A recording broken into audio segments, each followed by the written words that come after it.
Hello and welcome to Season 3, Episode 6 of Blood on the Tamesis, a Vampire the Masquerade Chronicle set in Oxfordshire, England, 2012. With me tonight we have...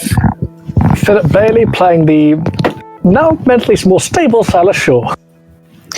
Bex playing Velvet of Clan Ventry.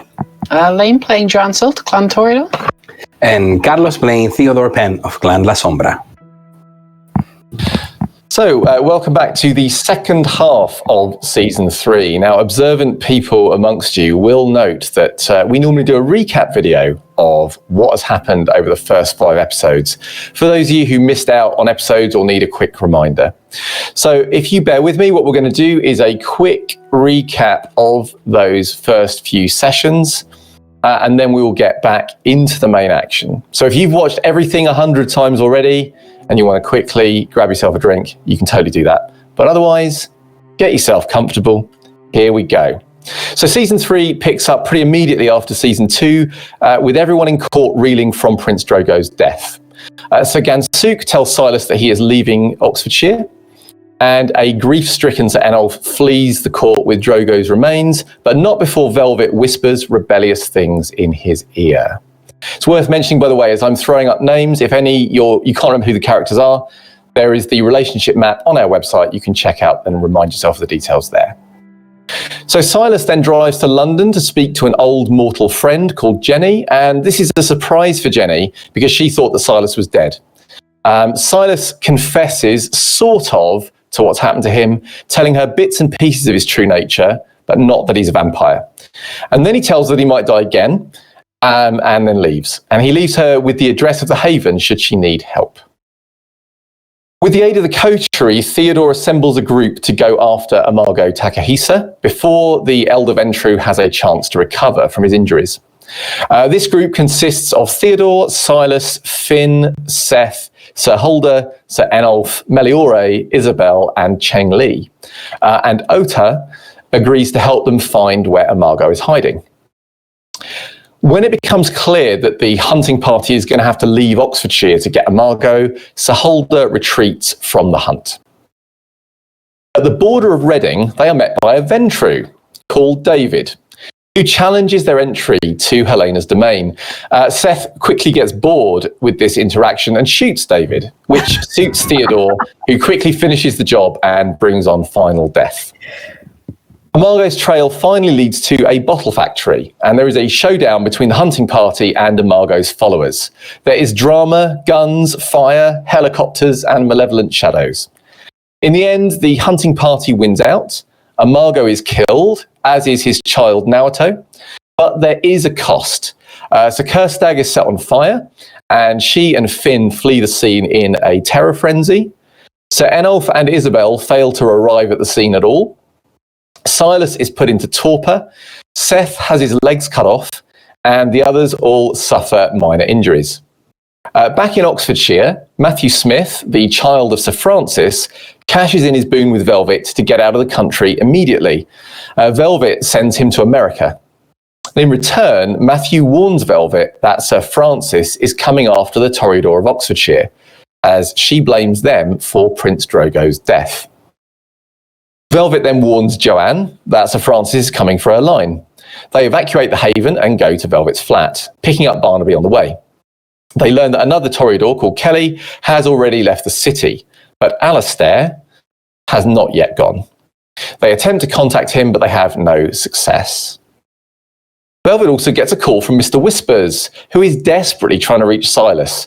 And she says that if he is in Reading, he needs to get out now. Now, torpid Silas is, of course, at this point still in Reading, and the police are coming in great numbers. Ahead of them are 2 unmarked black vans. And as the Oxfordshire kindred flee, Meliore is shot through the chest and winched into one of the vans. The others all manage to escape with their unlives. Meanwhile, Velvet contacts his band of rebels, Adam, Brick, Soap and Barnaby, to take advantage of the opportunity to attack Wallace, who on this particular night is going to Sir Enolf's Haven. There ends up being a messy fight in that haven, which is interrupted by the return of Sir Enolf himself. Now, Wallace suggests that they ally against the Elder, because if they are discovered in his haven, it will mean final death for all of them. However, Velvet doesn't hear him as he is in a hunger frenzy at this point, and Wallace ultimately falls into torpor as he's being fed on by multiple kindred. When they recover from the hunger frenzy and speak to Sir Enolf, they persuade him to show mercy to the lovers, Velvet and Adam. However, this mercy does not extend to Brick or Soap. I should add that Barnaby has already fled the scene by this point. When Velvet protests and tries to help the Nosferatu, he is dominated into leaving. Elsewhere in Oxfordshire, Sir Marta agrees to protect Joanne from Sir Francis.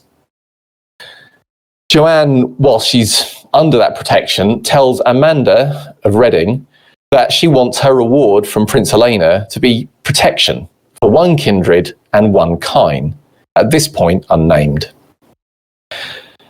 The rest of the coterie, minus Joanne, recover from their various conflicts and meet to discuss recent events. Theodore agrees to see what has happened at Sir Enolf's haven. Velvet is going to report to the Holder, I believe, and Silas is soon to be summoned to a meeting of his clan, though he doesn't know it yet. Meanwhile, Joanne receives a call from Noah Breslaw, who is unhappy because she has not yet moved against Geoffrey. When she tries to explain that her life is in danger, and she can't do this, he is not impressed and gives her something of a barbed comment to try and incite her to action. But she has not yet replied to this comment as she is wrestling with what to do. There endeth the recap. So, for anyone who is unsure, we are currently on the night of Friday, the 3rd of August, 2012. Now, Joanne, we left the session, I believe, with you. You are currently just kind of on the outskirts of town at an old abandoned cathedral in the countryside, and you are with Sir Marta and nobody else because everyone else has left. And you've just received this message from Breslaw. So my question to you is, does Joanne send any kind of reply to this message? After about an hour, she'll text back and say, the fact that you still think you're talking to her is laughable. Okay.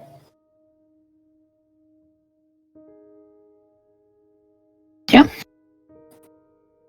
So you send that message and there is no immediate reply to it. However,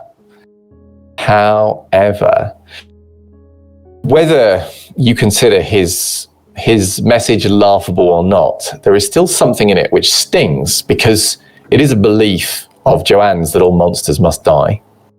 And he has been asking you to kill a monster. Indeed, he represents to you that very ideal.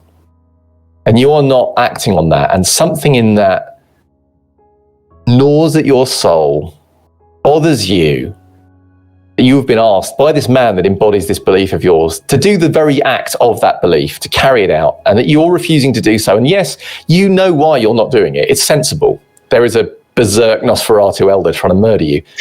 It makes sense you don't want to wander around the streets. But on some level, it doesn't quite feel right. On some level, your soul squirms at the thought. So you will gather a stain for making that decision. I'm assuming you don't have any other convictions that you can use to defend yourself against this? Nope. Cool. So we will resolve that at the end of the session. Yep. Now, whilst Joanne has been waiting for this message, Sir Marta has also been doing some other stuff and making some kind of contacts and calls. But you're not quite sure what that was. But she seems irritated. That's the thing that Joanne will pick up on. Is she making any inquiries, or is she just leaving Sir Marta to be irritated elsewhere? I don't know her well enough to see if I could Because if I interrupt, I don't know her as well as like Silas does, so she might take offense to it. So no. Okay. So after a while, she will come to you and say, "Right, we have to go." Lead the way. And she will start taking you across town. She doesn't go very far before a car will arrive to pick you up. And you will be ferried to back into town to what looks like part of the business district of Oxfordshire. And what looks to be, obviously it looks like it's closed up for the night in that there are very few lights on in the building and it's not open for business. Nevertheless, you go to some kind of large building. It does not have giant company logos or anything all over it, but it's clearly, a set of offices of some kind. And when she goes to the door, it will be opened by what looks to be a middle-aged man in a suit, in that sort of ubiquitous middle-aged men office worker suit kind of way. There's nothing very remarkable about him, except that he is, as you look at him, the only thing that's remarkable is that he's a bit greasy looking. You don't warm to him on first glance. Okay. Anyway, you and Marta will be shown up. You'll go up. He'll offer to take you to the elevator, and Marta will look at him like he's an idiot and go and take the stairs. And when she takes the stairs very quickly. It is some effort to keep up with her. The middle-aged man in the suit has no hope of keeping up with her. Not even a chance. And then there's this weird thing where she gets to the top of the stairs and you get to the top of the stairs, and then a little bit later he gets to the top of the stairs, and Marta is clearly annoyed with him for not being there fast enough. And he looks quite concerned, but will hustle over, and you end up going to quite a nice-looking door, and Marta will say to you, "Wait here." And the man will knock, step inside, he will announce Sir Marta, and then she will start to go in. Are you trying to look into the room at all? Nope. Okay. Are you in any way attempting to eavesdrop on the conversation inside the room at all? Nope. Okay. So in that case, what will happen is this middle-aged man in a suit and you will be left outside the room. He will be mopping at his brow with a handkerchief. You will note that he sweats sweat and not blood. Yes, so I can tell he's not kindred, yeah. You are pretty certain he is not kindred. Yeah.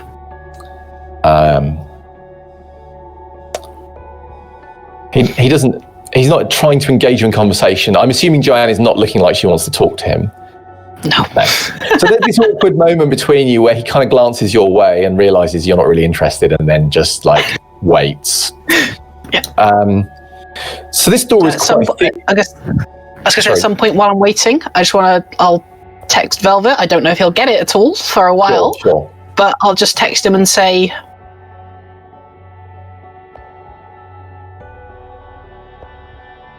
when we can, we need to talk. And that's it. Excellent.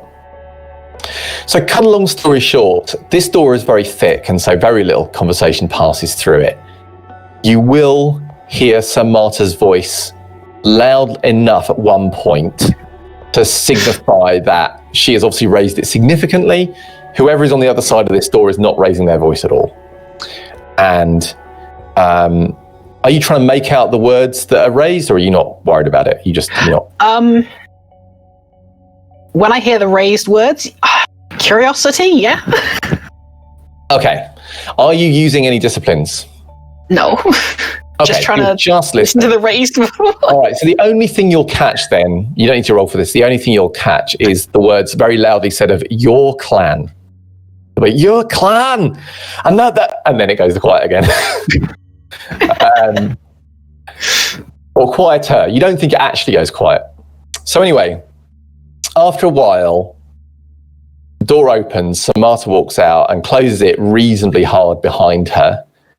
And the man will show you out. He makes no eye contact with Marta, says nothing. But as you are, Marta says nothing either until you've left. When you're outside on the street again, she says to you, right, she says, I can't have you following me around until this is dealt with. So I've taken matters into my own hands. This is a clan matter. Says, and if the clan Nosferatu cannot deal with their own, there'll be trouble. I've spoken with Sir William. She says, and if Sir Francis makes a move against you, it will be seen as a betrayal of the oath in the city. So, I can only thank you for your kindness in this matter. We all got to look out for each other, and if there's anything I can do for you, just say the word. She nods and says, I will. You can count on it. And she will leave you to it. Pretty much. I'm gonna try and work out how to get back to the Haven from wherever I am, because I don't know where I am. No, you don't, no.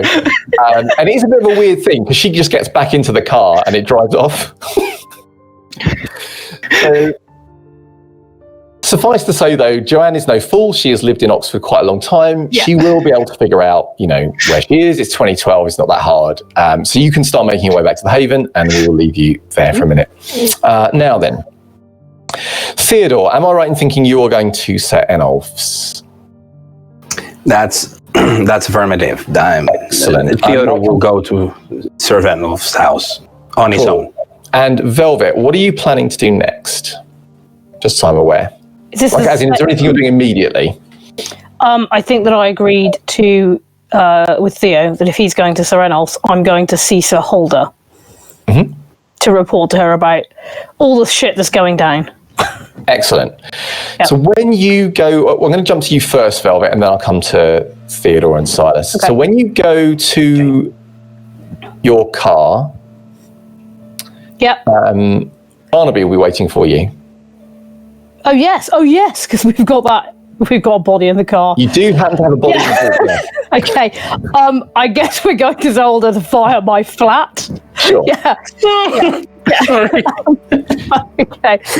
Yes. So I'll get in the car and drive it. Okay. Towards the flat. Well, actually, I'll say to him, we're going to the flat, right? Yeah, that'd be good. I have somewhere else to go afterwards, so you'll be all right there on your own. With no one else knows where it is. No one. All right. Well, I'll drive you there, and I'll be back later on tonight. But it's only. Is this person staying in the flat? I mean. Yeah. So. Yeah, for a while, I'm afraid. It only has one bedroom. We have to. All right, I'll think about that. She can make do on the floor. It's fine. No, she can't. Never mind. It's a later tonight problem. So I'll drive him to the flat. Okay. I'll say to him on the way there. I'll say,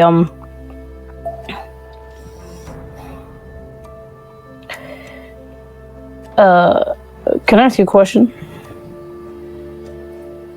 He gives you a bit of an odd look and says, yeah, I guess.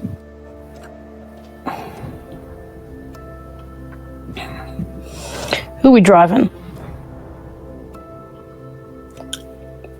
What? Who are we driving back to the flat?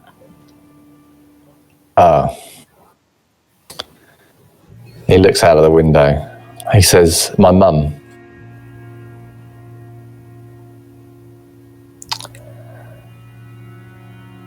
Right. Okay, that is not what I thought you were going to say.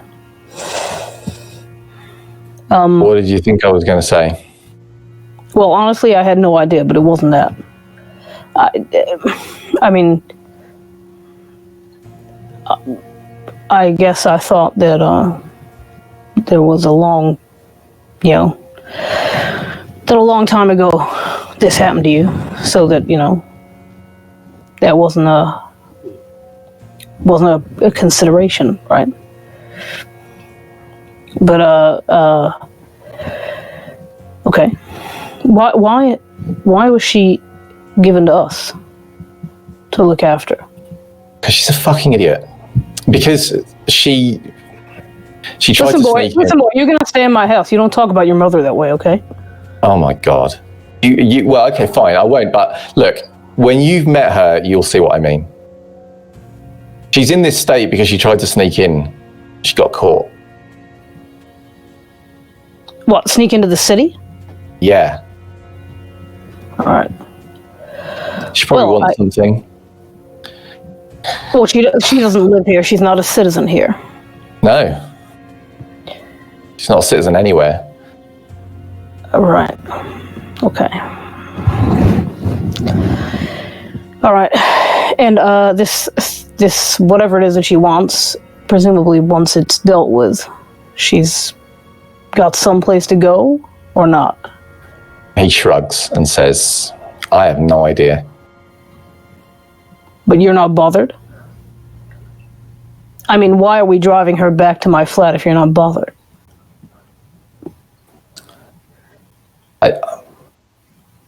Look, I didn't say I wasn't bothered. I'm just not happy about it. That doesn't mean I'm not going to do something about it. It doesn't mean I haven't had to give Sir Holder a boon to get back in the first place. All right. Well, I have to go see Sir Holder after this. Just about this mess that has been going on the last, 2 nights. Well, I don't envy you that. Well, you know what? It's not exactly like she and I have a single thing in common, right? So it's not likely to be a conversation I'll relish. But it seems to me that if I can be in control of the narrative, then that's to my advantage, right? Yeah. Yeah, otherwise she'll give you jobs to do. Well, she's going to do that anyway. But, you know what? I'm pretty good at getting other people to do jobs, right? So I'm less worried about that. Do the jobs I want to do most of the time. Okay. Well, I'll drive it back. Sure. Then I'll go. Driving back, there was obviously a hilarious scene where you and Barnaby have to try and carry her body up into the flat. But you will manage it. It's just not quite as quick or dignified as you'd like, but you do get there. And then you head off to see Sir Holder. Yes, so I've left Adam at the Haven. So Adam is staying at your Haven. Okay, fine. No, at the Haven where I was when I left, like the main Haven. Yeah, that's what I mean. Yeah. Absolutely fine. It's actually, I mean, obviously you've got a massive Haven, but it has got a lot of people staying there at the moment. So. Well, we're not staying there tonight. We're going back to the flat because it's got a better bed, one that no weird people have slept in that I don't know. Yeah. So. But yes, I'll go off to Sir Holder. So on the way to Sir Holder, you will get Joanne's message. I'll text back a reply which says, I'm free generally whenever you want to talk is fine. I'll say I'm just on the way to see Sir Holder, so maybe half an hour from now we can talk. Also, I'll say by phone ? Just text back in person. More driving around. Yeah. So just as a point of order, Velvet already feels like he's put enough effort into this evening. Yeah. I'll say, okay, well, tell me where you want to meet, and then I'll carry on to Sir Holder's. Yeah, then just say back. I'll be at the Haven. Oh, okay, fine, good, cool. All right, so let's resolve Velvet and Sir Holder. Then we'll do Theodore, then we'll do Silas, and then we'll probably have most of you back in the Haven, I would imagine, unless something really dramatic has happened after that point. I like some of those facial expressions, Phil. That's great. So you travel to the south end of Oxfordshire, where you're back into kind of more farmlandy kind of areas, and you obviously been many times to the place where Sir Holder kind of has her public, inverted commas, meetings, where you can find her. Yep. And she will indeed be waiting for you. Her somewhat gruff and uncommunicative servant will, of course, meet you at the door. Yes. He doesn't really say much, as you know, but he will grunt in kind of acknowledgement of your arrival, and he will open the door for you and show you through to Sir Holder, who is in this, again, slightly TARDIS-like chamber that seems slightly larger in the way it's designed than it is in the outside, and a bit more grand, and she is sitting on a slightly raised seat, looking down at you, not malevolently, but there is a kindness to her in her regard. I will do whatever I normally do when I come in here. Like if I normally bag, then I'll bag. Yeah, you probably do. Yeah. You know, Sir Holder is a bit of a she likes tradition. Yeah. She So likes I'll do things done properly. Yeah, so I will make an effort to do everything as properly as I can because I want her to receive this information well. Okay. So I'll say, Sir Holder, I am here to report on behalf of the Coterie, as you asked. There are some pressing matters that were taking place in Oxfordshire last night, and it seemed the best course of action to let you know about it. Just you? Yes, ma'am. There are reasons which Not the rest of the Coterie? No, ma'am. But there are heavily mitigating circumstances. I look forward to hearing them. Right. Well, it came to my attention last night that Sir Francis has is holding the belief that the Toreador in the city are responsible for the prince's death, and as such, she has taken it upon herself to search them out and terminate them. That is the reason why Joanne is not here, ma'am, because I helped her and some of the other Toreador to hide, and I was certain that I could bring this to your attention. I don't have any information that suggests that this is a sanctioned action on behalf of Sir Francis. If it is, then I'll apologize, but it seems to me to be of great concern. What possible reason would Sir Francis have to believe the Toreador of Oxfordshire are in any way responsible for Sir Drogo's death at the hands of Amago Takahisa? Well, Sir Holder, I am not able to speculate on what Sir Francis believes or doesn't believe. That's not my place. I am aware of no information that would cause her to think that way. I understand that, we are of the opinion that, we know that one of the Toreador has left the city already. Joanne and Barnaby were in hiding yesterday with me, and we were unable to get hold of Alistair. We went looking for him, and his flat was a mess. I had been entered, and there was all sorts that was happening there. I haven't been back yet to deal with it.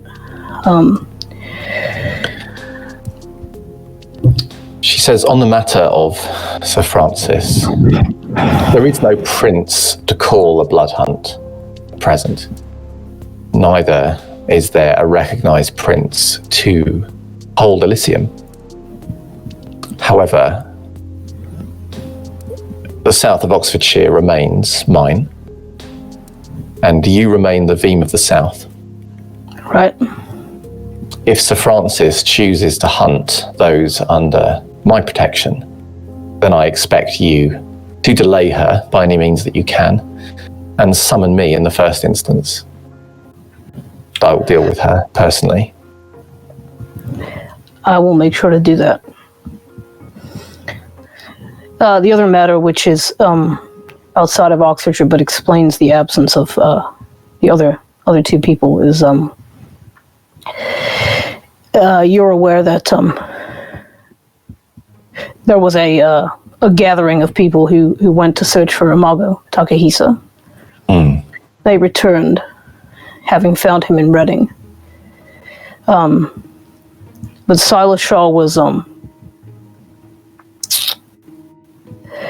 gravely wounded in that confrontation, as was Theodore. Silas is not yet able to move around or discharge his duties, so he's recovering back at the Haven. In addition to that, there was an incident on their return, or while they were returning, that meant that Theodore's grandsire was kidnapped by as yet unknown assailants, and also that Sir Enolf and Isabel, who had traveled with them, did not arrive at where they found Amago, and so Theodore is pursuing that line of inquiry right now. He is not sure about the safety of Sir Enolf or Isabel, and that is why I am here alone. So whilst you're speaking to Sir Holder in this last kind of section where you're describing all of that, nothing really changes in Sir Holder's demeanour that's obvious. She's generally very still. It's more her eyes more than anything else that move. She's quite predatory in the way she sits, kind of looking down on you. But Velvet's pretty good with people. Yep. I can definitely sense that kind of cooling of the atmosphere as you're speaking. You have this sinking feeling in your stomach. Okay. And she will say,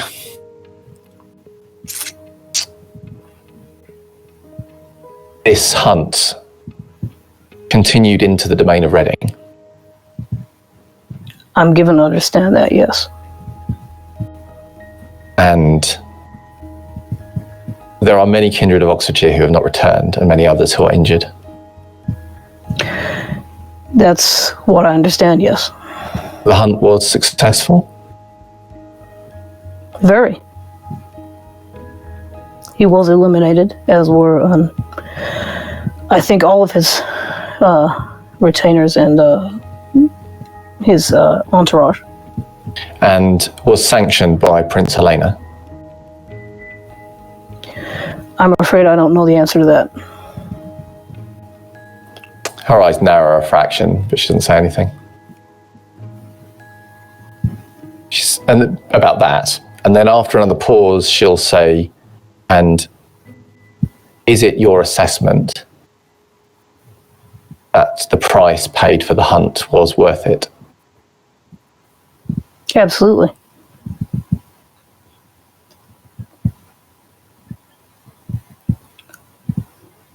I won't look away from her when I say this. Okay.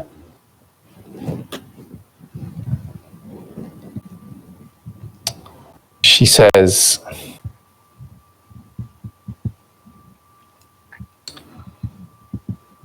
so you are telling me that two of the Veem are unable to fulfill their duties presently, or even come to report to me, and that a third is in hiding? That an elder of the city has been taken? And you are saying to me that them being rendered unable to follow their oath of duty to the city and to me is an acceptable thing? Yeah, that's what I'm saying. Because they did this in discharge of that same oath.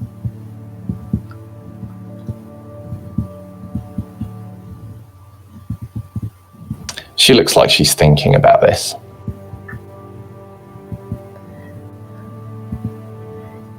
It was Theodore who pointed out to all of the people that went with him, including you, Sir Holder,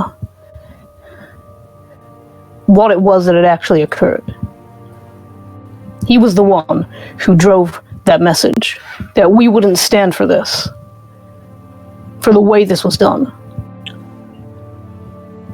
He held his oath, and still holds his oath, dearer than anyone I've ever known. And that is why he took this action. She says, I did not go to Reading. Do you consider that he holds his oath more strongly than I do? I'll look surprised at this. I'll say, no. I was given to understand you did go.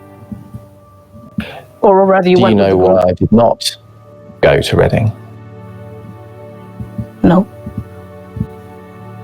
Because whilst I agree that, shall we say, with Theodore's assessment that Amago was worthy of hunting, such desires do not supersede my duty to protect Oxfordshire. I do not consider leaving Oxfordshire and entering Reading or any other domain part of that duty of protection unless I'm ordered to do so by a prince. My primary duty, your primary duty, is to protect the south. Nevertheless, I am satisfied that the hunt was successful. And I expect the rest of the Veem to be on their feet and ready to do their duty soon. I'm sure you will pass that on to them. Of course. Do you have anything else to report to me? No. Then you will be dismissed. And I will go back to the Haven. Okay. So you go back to the Haven. Theodore, you are on the way to Sir Enolf's. So you've been there before? On my own, yeah. How are you getting there? Probably by taxi or something like that. Sure. Like my car So you is get a taxi. completely busted. Your car, you think, is going to collapse at any moment. It might make it there, it might not. No. I'm not gonna chance it. Okay. So you take a cab over to Sir Enolf's. Nothing happens on the way. I assume you are going to kind of approach the house. So when you approach, it, as before, looks that has that kind of abandoned feel to it. And it is quiet. You get to the front door. What are you doing? Knock. Well, check with the people. There is usually a procedure to come here where I either knock or get one of these attendants to. Yeah, so under normal circumstances, you come here under invite rather than showing up. But you do know that he has attendants that you would normally contact. You know, that would be so that your arrival was expected and that they will be there to potentially meet you, that kind of thing. Okay. So I'm going to assume that Theodore has the means to contact those attendants and will have tried to contact them on the way. Is that fair? Okay. So when you try and reach the attendants, when you're in the taxi, there is no reply. The phone just rings and rings and rings. Okay, so when I arrive to the place, I knock the door. Okay, so you knock on the door. I knock on the door. You knock on the door. How loud? Like just kind of quietly and politely, or loudly, or that's how it starts. But then I start putting up the knocking harder and calling at the same time. Okay, so you gradually escalate your knocking and things, and how long are you going to do this, and how loud are you going to get? Well, I'm gonna get loud-ish, and not enough to get any neighbors rattled. But I walk around the house. I try to look for other entrances. I message Isabel in the process. Okay. So you message Isabel. What are you saying in the message? Where are you? Hello, I'm at Enolf's place. Where are you? Melior is missing. Okay. So you message that. M is missing. Okay. So you message that. There is no immediate reply. So after a while of knocking on the door, you do a circuit of the house. Most of the kind of lower level windows are boarded up or reinforced in some way, as you might expect. You could potentially try and climb to one of the high windows. There is a back door you could use. There is also a side entrance that looks like a kind of old-fashioned kind of serving entrance that you could try and use. There is also the front door, of course, as well. I try the front door if it's open to see if it gives. The front if not, door is not locked when you try it. I go in. Okay. Hello. So you find yourself in this kind of dark, gloomy house. You will smell the faint odor of blood in the air. Not fresh, and not that old either. Something about you, your senses just prickle slightly. This is not the normal smell you encounter when you come into the house. Take the gun out just in case. Sure. Hello? So as you start to call, after a while, you will... Are the lights on, off? Do I hear anything? Most of the lights seem to be off, but you will, after a while, hear footsteps coming your way. Okay.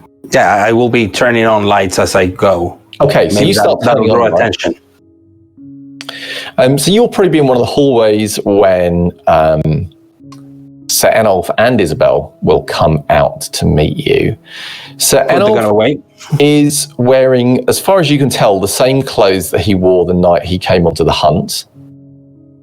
However, what you will note is there is fresh blood on these clothes.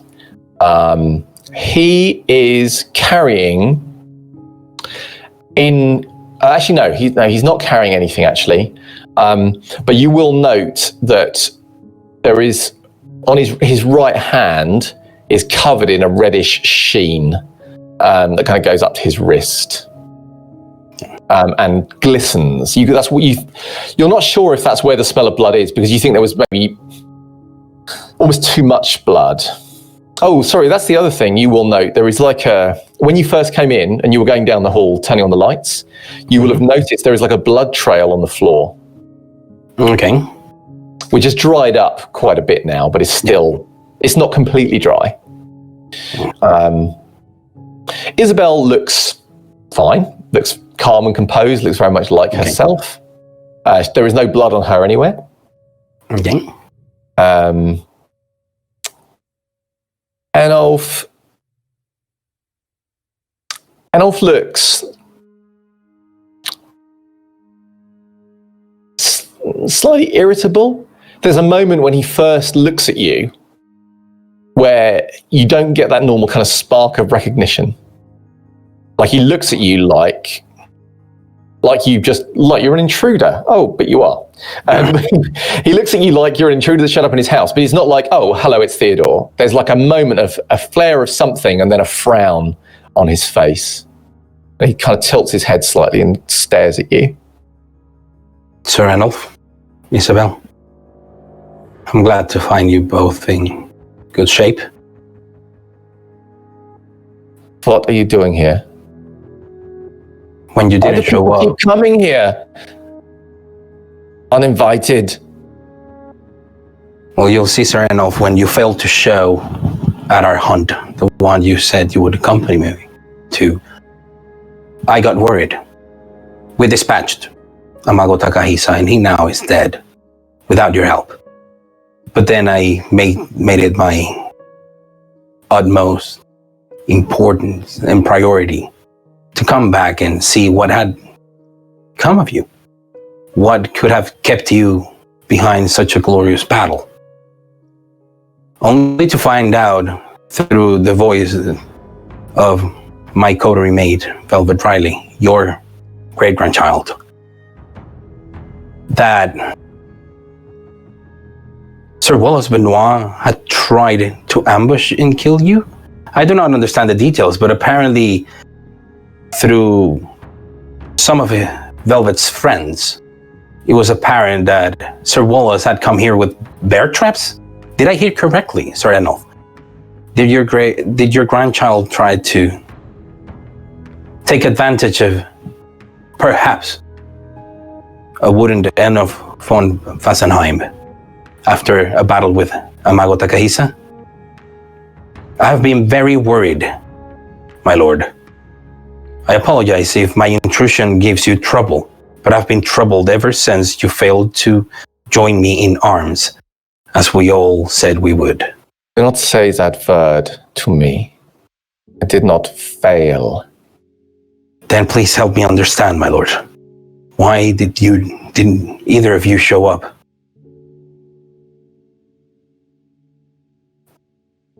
There are things more important that I had to deal with. It's not my place to question. He holds up his hand, his blood-stained hand. He says, there are traitors in my line. And they will explain everything to me. In time. A long time. Would you wish me to aid you? I am sure that you have heard from Isabel and Meliora about how efficient I can be in those. I understand these are very important matters to you, my lord, but your presence was needed last night. Meliora was taken. Well, that is regrettable. But this is not a matter of efficiency, Theodore. It is one that must be done slowly. I'm not interested in a quick answer.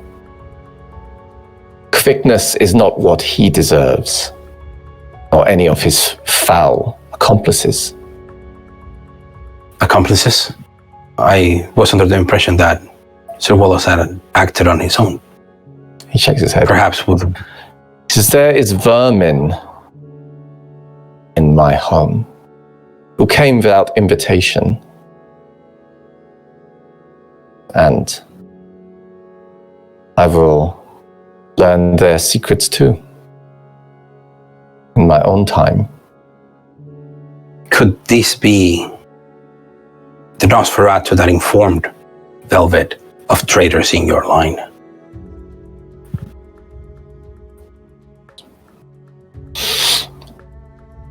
He shrugs his shoulders. Says, I know vermin when I see it.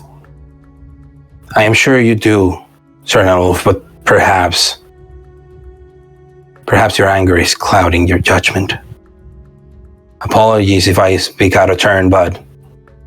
You do speak out of turn. You come to my home without invitation. You dare to speak to me. You are a child. And you are not of pure blood. Neither is Meliora.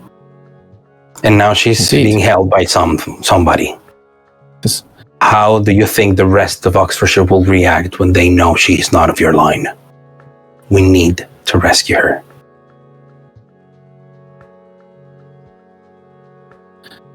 I need to protect what is dear to me. He looks at Isabel. Isabel says, but to protect me, you must also protect Meliora.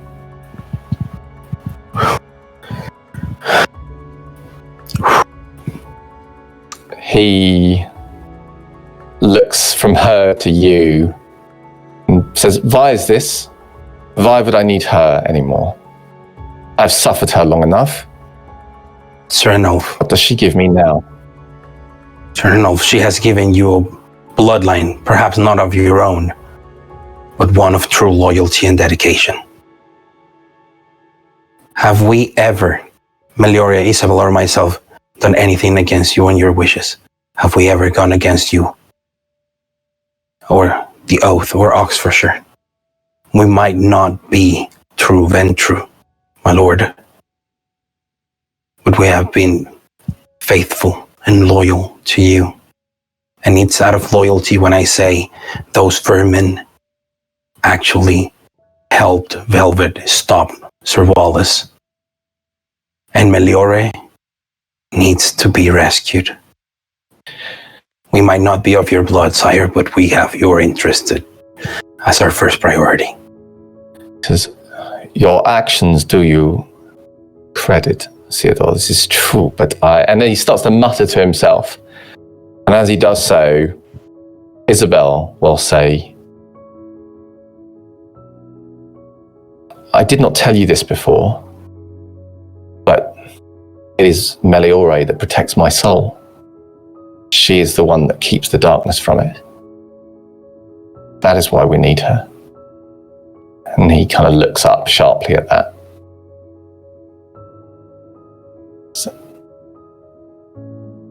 So, I would like you to make a roll to try and persuade Sir Enolf that, you know, he should probably help Meliore, possibly let go of Sir Nosferatu, depending on how well you do, depends on how much he will or won't relent in this. Yeah. Okay. Because I will probably mention that if we want to find her, probably those Nosferatu that he's holding might be really useful, and then, you know, loyal vermin and all the like. So you wanted it to be a charisma plus persuasion, I assume? Yeah, I don't think it's a manipulation really. Maybe it's a bit, but I think it's probably, I'll say charisma, persuasion. I should say the difficulty for this is hard. I will give you, however, some extra dice for your Sabat killing background. Okay. So I'll give you, so the status point it gives you will convert to an extra die in this persuasion roll, and I will give you an auto success from Isabel's assist. Okay. And I will spend willpower. Okay. Definitely spend willpower. I should say, if you fail this roll by a certain margin, then it may have... awful consequences, I know. 4 successes total. Okay. Would you like to succeed at a cost? What's the cost?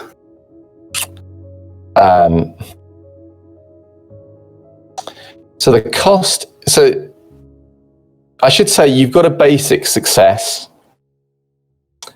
which is that he will agree to the fact that Meliore needs helping, and he will enable that to happen. But if you want him to release the Nosferatu as well, then what is the cost? Sorry, I'm having a genuine ST moment. What cost do I want to put upon this roll?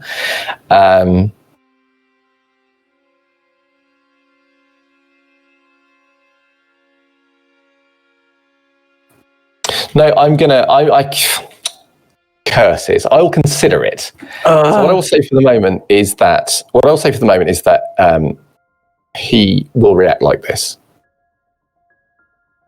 So he says, actually, no, I know what the cost is. The cost is Sir Enolf will want you to get information out of the Nosferatu instead of him. If he lets you have them to deal with this task, he expects you to learn their secrets and let him know. Okay. It is as vague as that. Information in general information? He says learn their secrets and tell them to me. Interpret that how you want. Sure, I accept. Cool. So what happens is this. He will go He'll stride out and leave you and Isabel alone for a moment. Okay. I just approach her and put my hand on her, in her arm, just check on her. She says very quietly,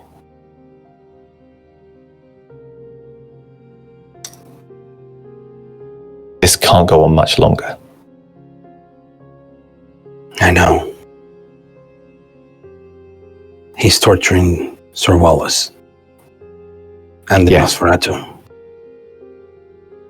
He's been focused on Sir Wallace for now. Okay. The ones who took Meliore, black vans unmarked, can't tell if they were kindred of Reading. Takahisa and Naoto are both dead, though. Good. Although Meliore and I had to resort to the power of our blood. There might be witnesses to it. Hopefully we can disguise it. Sure, Meliore will know what to do. Let's just find her. Do you have a plan in mind? Nothing concrete. We just came back. But I'll think of something. I'll probably have to ask help of Sir William. His information network could be very handy. And if anyone can command Sir Francis to track Meliore, it's him. She won't hear it from anybody else. Okay. She nods. She says, "I have people who might be able to look in the day." Excellent. Let me know when. So not long after this. Oh, sorry. So as you're kind of saying this, you will hear footsteps approaching. So you've got time to say something. It's basically It might be overheard. Let me know when this is done.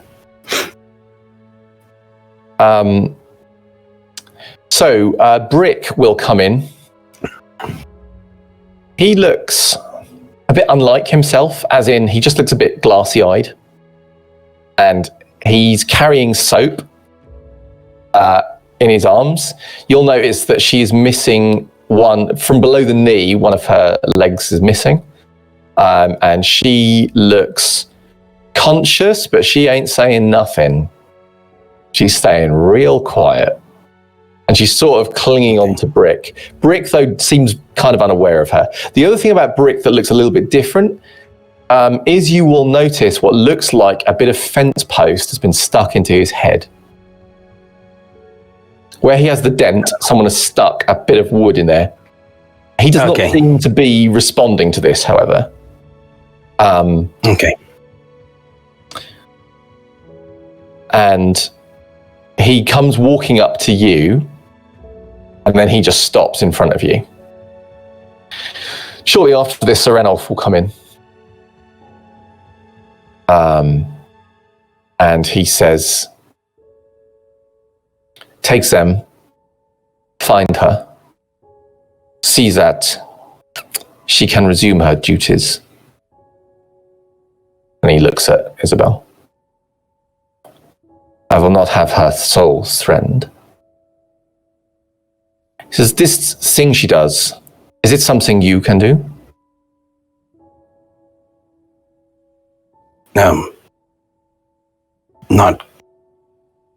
I'm not sure I understand, Sir Ranulph. It's a protection she offers. And he looks at Isabel. "Is this something you can do? Can you protect her in the same way?" No. I'm an apprentice. You must learn. Meliore was teaching me, sire, but I'm still learning the basics. You must learn from her swiftly. I think you would do this duty much better than she does. Yes, much better. Now, leave us. Sir Ranulph, Isabel. And just this way, Brick. And I just... He follows you. Back and start walking. He just follows you. Take the phone out. Yeah. Message to Velvet.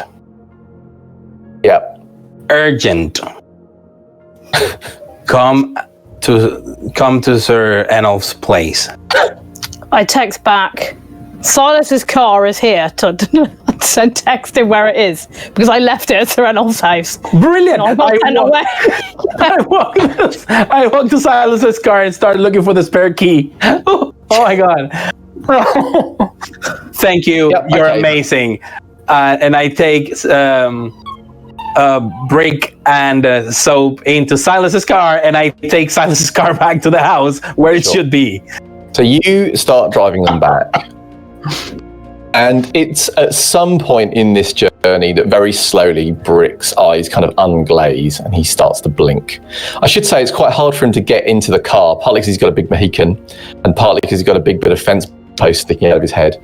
But he's basically pretty pliable. He just follows you into the car. He'll do what you ask him until such time as whatever this is seems to wear off from him. So, you're on the way back to the Haven, I assume. So I'll come back to you in a bit. So let's go to Silas. Yep. So everyone has gone off, and you are in the Haven. Is there anything you're doing immediately that I should be aware of, or are you just?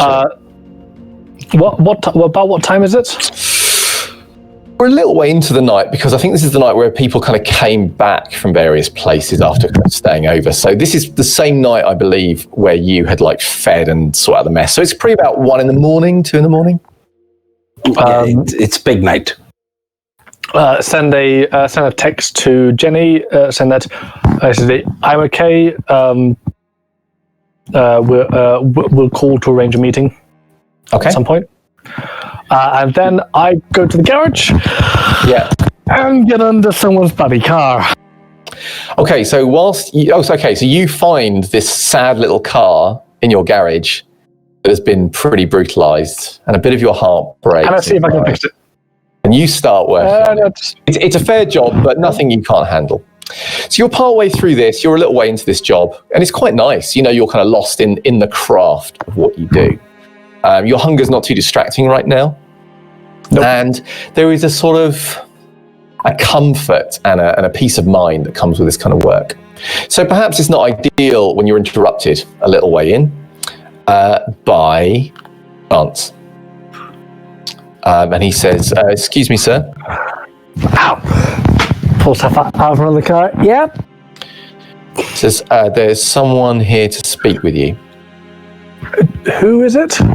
It's the messenger, sir. All right. I'll bear her there. I haven't done that in a fucking while. Then go there. Okay. So Druti will be waiting for you in the entranceway, and she will say, "Hi, Silas. Are you all right?" A little wounded, but I'll recover. Did you pass on the message to Sir Martin and Sir James? She says, Samantha has a message for you, actually. She wants us all to gather now. Okay. Right. Um, Any idea what for? Should it be armed or should it be armed? She says it's just a meeting. She wants to talk about things. She says, would you mind if we travelled there together? No, I've got no problem. Both of my rides are elsewhere at this point. I've got a car. It's fine. Have you heard about Sir Francis? Did Velvet tell us about Sir Francis? I believe he did. Yes, yeah, he mentioned it. Yeah. Yes, I heard. Any news on that? I haven't seen No. I haven't seen Joanne. Oh, I think she's safe. Don't worry. Oh, good. That's good. It's just, well, we're worried that Sir Francis might try and get to them through me. All right. Yep. I'm. So I'd be grateful if you were with me. That's all. Yeah. Right. Let's get. Right. Let me just. And yeah. Get going. Really. Okay. So you will go to a place actually where, not far from where Joanne was earlier this night. So you're a little bit out of the town. You're not indoors. You are out in a field, but there is, if Silas was bothering to look, a kind of old cathedral that's kind of, abandoned and it's just there that people kind of appreciate on their walks, but don't actually. It's not in use anymore. So yes, out under the stars and the partially cloudy sky, there is a gathering of Bruya. So Samata is there, looking much as she always does, unhappy. You will see, of course, you are there and Druti is there. Felix will be there. What you will also see, although he gets there a little after you and a bit late, is that Finn turns up. Finn looks like a man who has been rushing for some time. He is not wearing the same clothes that you last saw him in. He's obviously changed, but Silas will know him well enough to know that the clothes he is wearing do not look like the normal kind of clothes he wears, and maybe not the exact tailored fit for him either. He does not look like a man who's having a good night. And like that thing where you arrive and you know you're late and you're just kind of hoping no one notices. That is very much Finn's vibe as he tries not to look like he sprinted here at the last minute. And Thomas Birch is here. Yeah. So the only person of your clan who is an Oxfordshire citizen that you would expect to be here who isn't is Sir Kerstag. And of course, Silas would expect Sir James to be here as well. Really? And you might expect Sir James to be here, but Sir James is also not here. That is a good point. So,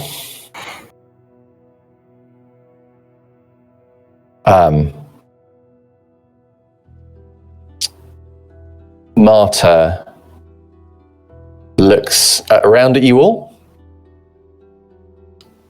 and says, "Where's my sister?"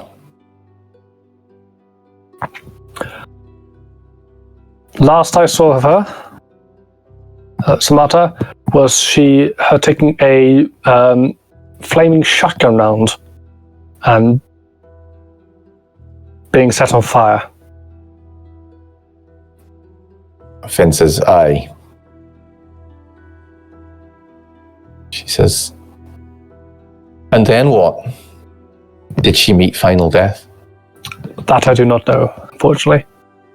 Why do you not know? My focus was on the hunt, Samata. Not on your blood. Amago Takehiza and his forces were dispatched. I was rendered into torpor by a cowardly shot. I have not had time to investigate as to where Sir Kerstag had ended up, although I am gravely, I am very concerned. Any of the rest of you there? Finn says, "I was." "What's your excuse?" He says, I'm ashamed to say that the flames, I couldn't stand there. She was on the move. She was on fire. I couldn't." Marta says, "When was this?" And says, "Last night." She says, "I take it you're late because you were looking for her." And says, aye, that's right. I'm just going to quick roll for Finn.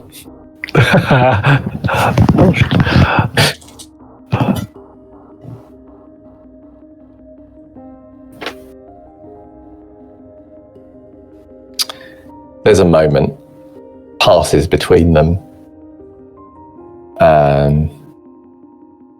She says, "Lucky for you, I need you upright."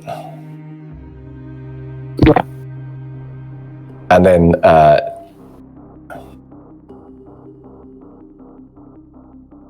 she says, "Oh, we have a month until Helena comes back.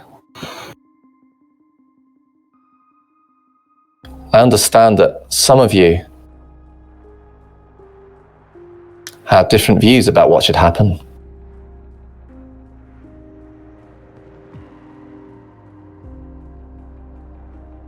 You should know that Sir James is in mourning for Drogo. He's not planning to take a stand at this time.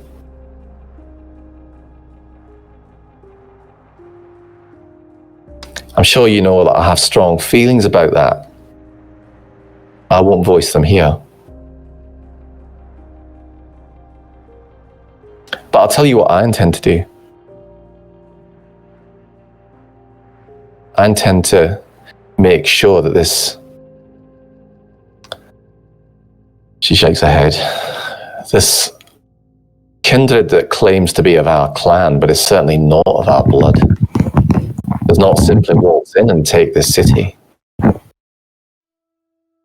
Now, I've heard some rumours about other kindred of Oxfordshire that have different ideas, that some of them think Helena would be a good prince.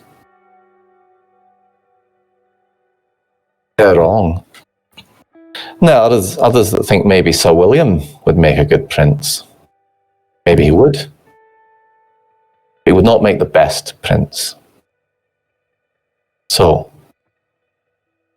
what we're going to be doing over the next month is making sure that the right message gets out to the kindred of Oxfordshire, so that when Helena comes back, she meets a united Oxfordshire.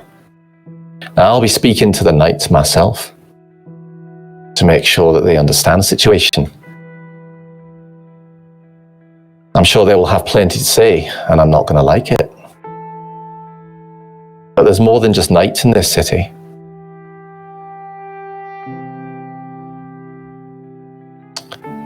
Finn," he looks up,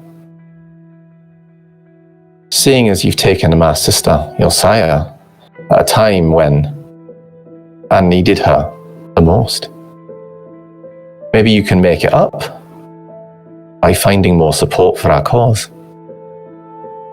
And you, Silas, understand you're quite persuasive. Persuaded half our family to go off on this stupid hunt. So maybe you can persuade some kindred to support us, support me." Are you seeking, then, to become prince? I'm willing to stand for it. If anyone challenges me, I'm willing to stand in front of them. Let them prove themselves. If that's the will of the city. I want it to be the will of the city, Silas.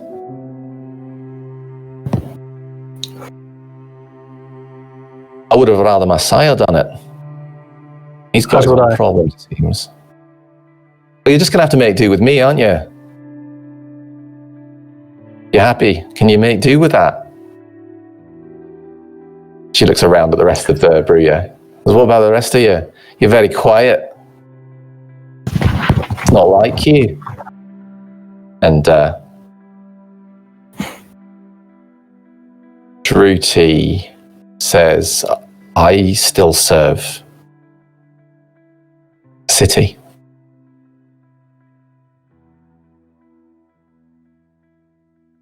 And I think Sir William would make a good prince.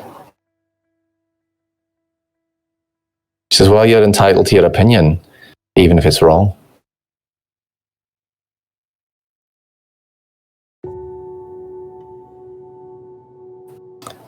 It was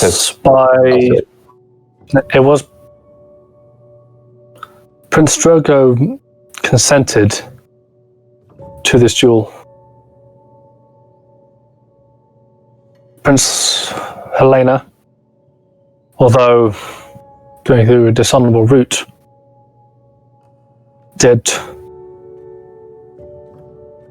provide a champion, although his dishonorable actions have been dealt with. He has met final death, as has his line. But the result of the duel still stands. Aye, it does. But here's the thing about being a prince.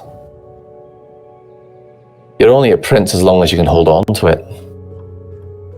So if she comes here in a weak position and the city does not accept her, then I'll be in my rights to challenge her to become the new prince.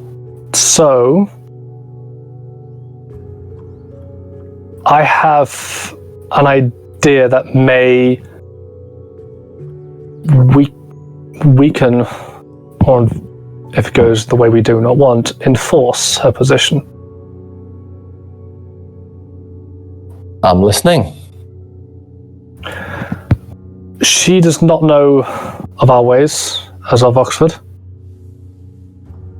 and that we are very strong about honor. And with you being among the knights of Oxford, what if we, as the kindred of Oxfordshire, decided to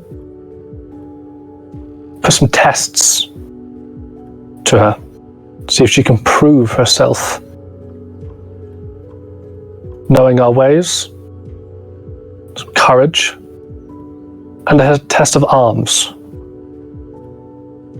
so that she can prove herself that she is truly strong enough to lead Oxfordshire. I think that's a good idea. And I also think that not only should we talk to the other knights and make some tests, but I also think that she is of our blood, our clan at least. So we should be the ones to be most involved in those tests. Would you not say? Yes, I would. Everybody's like, yep, we totally agree that we should be the ones. And she says, well then, seems I'll have something interesting to put to the other knights when I see them. In the meantime, though, why don't you put your sweet tongue to work, and yours, Finn, see about making sure the city is behind this idea that we do not want an unproven prince, and that if she does not succeed, well, then they should look to someone who's been here a bit longer, someone who can be trusted. I have an ace of sorts, something which carries a lot of weight in our favor.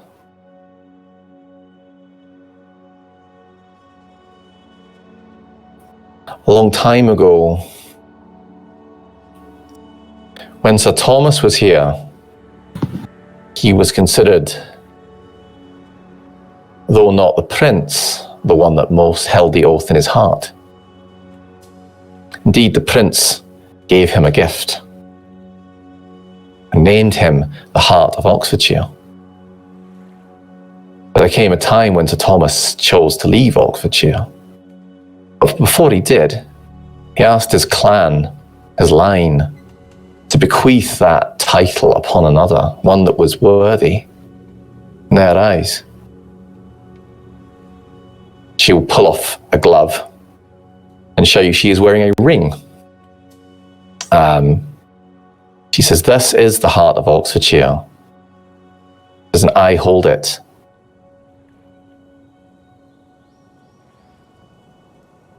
Now, before I could make true on this claim, I was put into torpor by Sir Francis. She says, "But I believe the knights will listen to what I have to say, and the city."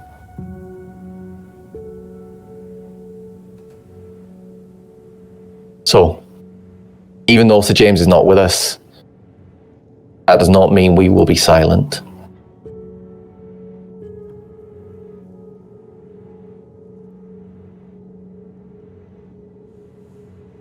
She looks at Druti and says, it's never too late to change your mind, by the way. And then, and then says, I think you should take your time to, when you see Sir William, talk to him. See if you think he really is Prince material. Druti just nods. Says, I will. Good.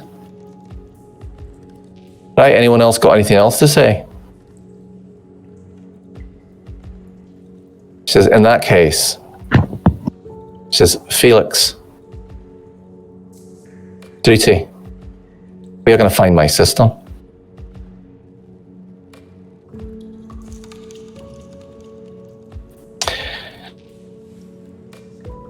Thomas will say, you want me to do something? Oh, no! That is a massive cliffhanger. No, just messing. Like, apologies for the slight glitch. It's mutiny time? Yeah. This is your time to take over and have fun. Now, I was briefly ejected from the call for some kind of offence. Who knows? Crimes against role-playing. My heart nearly stopped. Yeah, so Thomas is like, you want me to do something? She says, I'm sure you'll do whatever you think is right. Says, I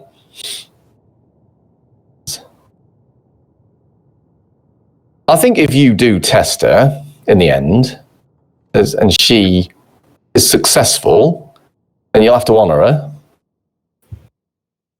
She says, I suppose I would. As long as we're all agreed. I'll honour. If she proves herself worthy, then I will. Oh, there's one last piece of information you should know. Sir Francis is hunting the Torero. I think she has gone mad. But then I thought that a long time ago and no one listened.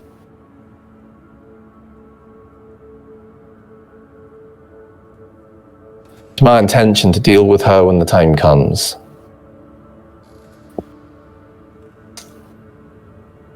If she takes action against any citizen of Oxfordshire, I want to know about it. That will be my chance. They all nod. Hey, good evening to you all. And she will dismiss the meeting unless, Silas, you are suddenly saying, but wait, I have something to say.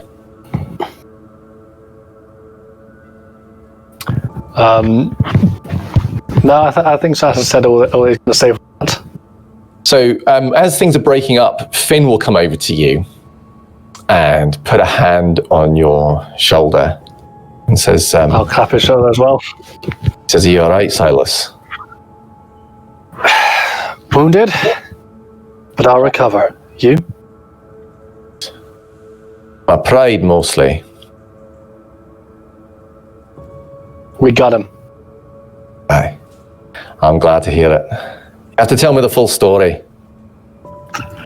I knew you would, Silas. I knew you would. Damn flames. Well, I need to get myself together. I'll be in touch in a few nights and we can start some business. Yes. I got some repairs to make. And you part company. So, this seems like a good point for us to have a break. So, I understand that, Phil, you might have a shout-out to do in the break. So, I'm not wearing the normal bandana that I've been wearing the past couple of weeks for Silas, because it's the last week I have any hair to show off at this point. Because this coming Saturday, for Mind, I will be shaving off this very first beard that I've ever grown and all my head hair. So I'll have the least hair I've ever had, and be joining Carlos. But not that sexy. We'll see about that. just for Mind, which is a mental health charity in the UK. I've currently raised £345, which is amazing. Nice work. Thank you so much.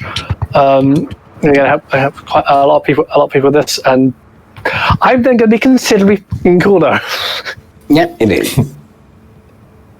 Yes, the moment you shave the moment you shave your head and your face, you'll feel it. It'll be much fresher. Like I started this fashion when I was living in South America, in Venezuela, and of course it caught on because everybody wants to be me. But of course. Yeah, right.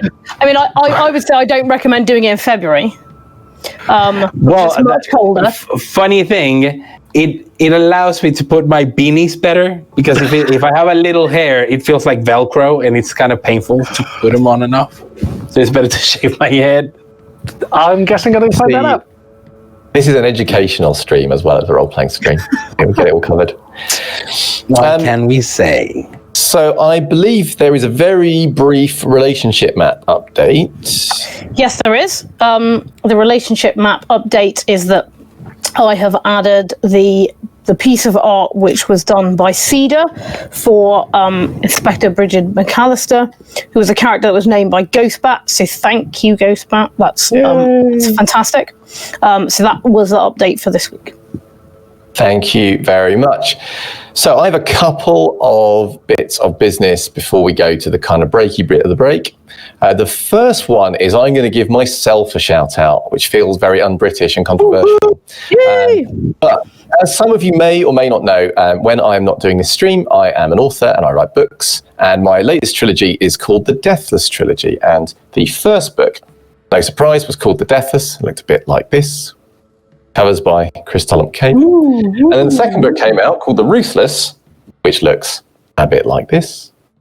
But now, thank you for the ooze. And then the third book, which is called The Boundless, has now come out, which looks a bit like the book that and Stole his copy. For those of you who don't know, it is a sort of fantasy novel with kind of immortal families who reincarnate into the bodies of their own descendants, which is not very good if you're their descendant. And they fly around in sort of anime-style crystal power armor in these giant floating castles, kind of protecting humanity from the creatures of the wild, these weird and twisted kind of Grimm's fairy tale demons. So if you like a bit of spooky woods, ridiculous high fantasy characters, and changelings and weird sinister things, then do please check it out. I would appreciate it. Now, earlier on, Cedar's name was mentioned, and not only did Cedar do the great character art, but she's also done some of these stickers. Here's a bar sticker.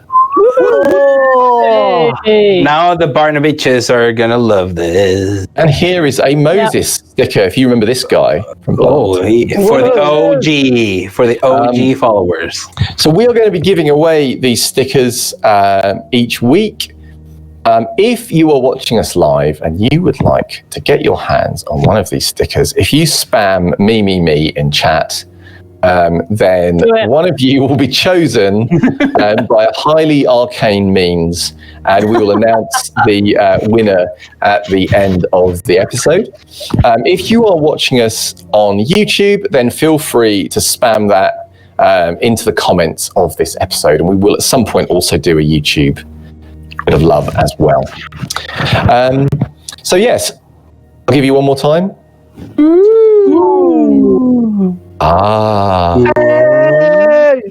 If you're listening along in the podcast, by the way, then maybe find YouTube comments and just check them in there. I can't help you more than that, I'm afraid.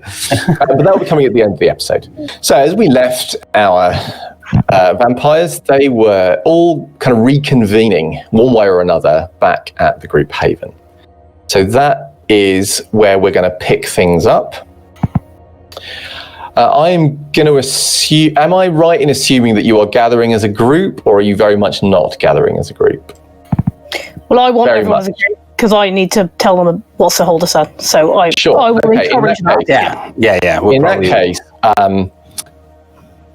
that will happen. I assume you're just, for the moment, stashing brick and soap in a room somewhere, Theodore. Let them recover from their shock. Yep. Yeah? Okay. The house is pretty full with Ota, Chen-Li, Brick, and Soap as guests. And Adam. Yes.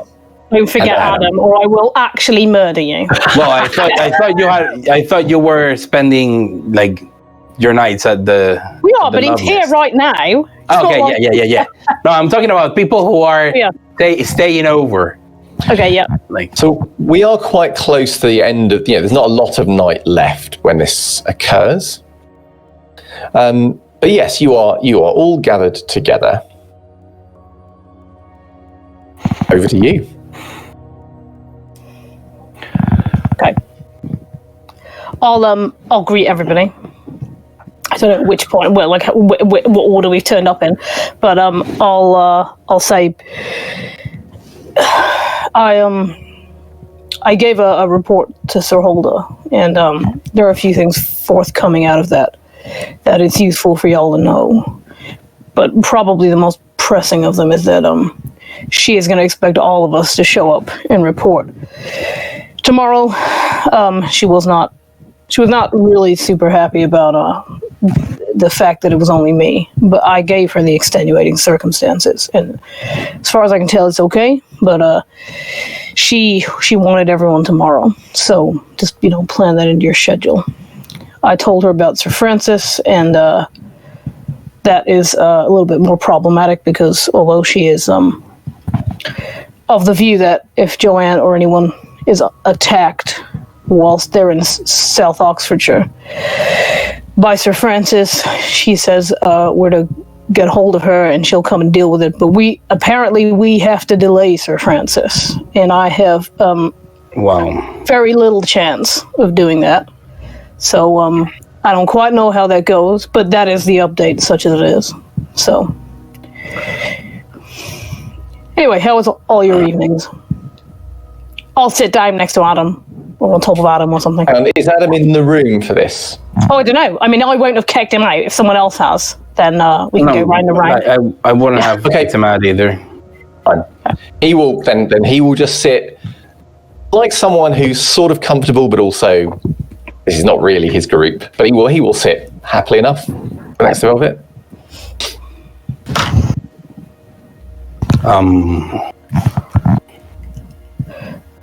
Basically, I think I got a mixed bag of news for you, Velvet. Do I want to hear it? I think you want to hear them all. Sir Wallace is not dead, and will not be for a long while. In which Sir Enolf will be very forcefully and painfully interrogating him. I believe that Sir Enolf... What is better news? Depends on what you make of it. Sir Enolf does not want to completely dispatch Wallace. He wants to make him suffer, it seems, for the betrayal that was. It seems like I should offer Sir Enolf a boon. I wouldn't get so hasty. Right, what's your follow-up? Well, Brick and Soap were receiving the same treatment. What? Fuck. I managed to get them out of them, but they are now my responsibility. They're Where here. are they? They're here in the Haven. They're here? I've given them rooms, and I point out where I gave them rooms. They are here. But Sir Enolf did ask me to continue his work on his behalf until I learn their secrets. So I will not torture them. I will just sit down and talk to them and let them know that, well, this is what happened. And instead of exchanging boons, we will exchange information, and then they will be safe. Safe from Enolf. Also, Sir Enolf, I don't want to say agreed, but sort of halfway agreed to help looking for Meliore. Well, that sounds actually like you're pretty successful. Yes, but we have nothing to go from. He's not very keen on being distracted from his current affairs, which I believe he returned it to the moment I left. So I don't think we will see Sir Wallace anytime soon. If we see him, he's not going to be the same man. Win-win.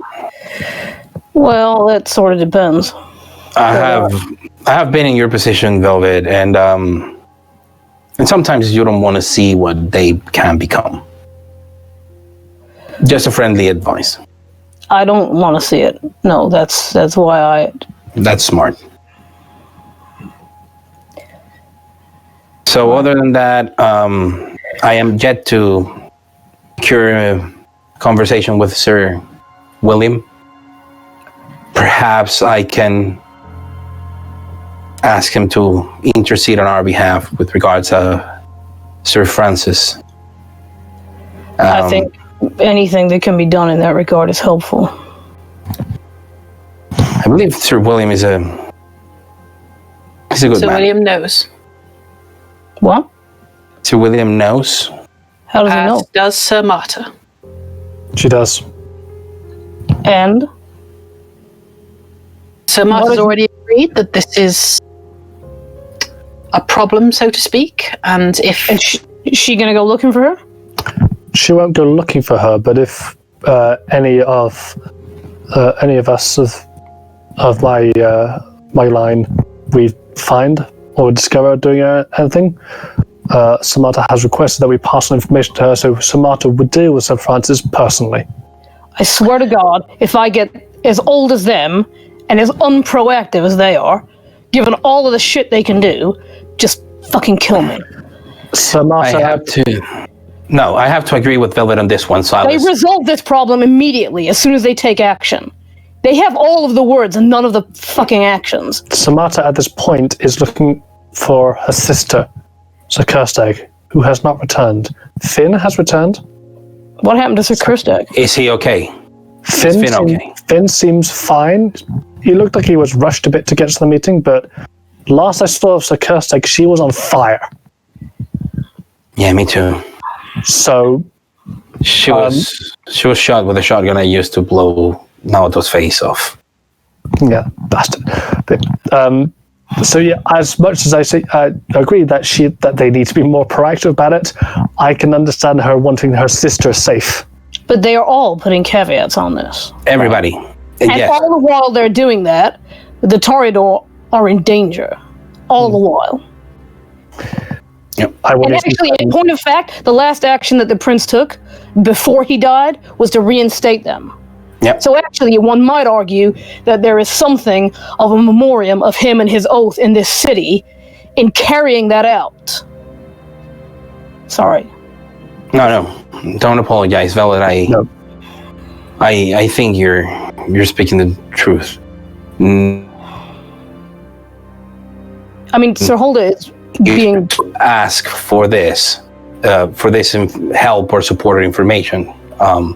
Everybody has said, if such a thing come to happen, come to me. Yeah, If you see them, come to me. exactly. And by that, by the Well, time... what if? By the time she's knocked on the door, something's done. we're all dead, right? So it doesn't fucking matter. I need some time to heal before I have the hope of pulling her off for long. Silas, we can't hope to put ourselves in that position. No. She comes knocking on this door. We get the hell out of here. That is what we do. if it comes to it, she wants me. Yeah, and she ain't getting And you. she's not gonna get you.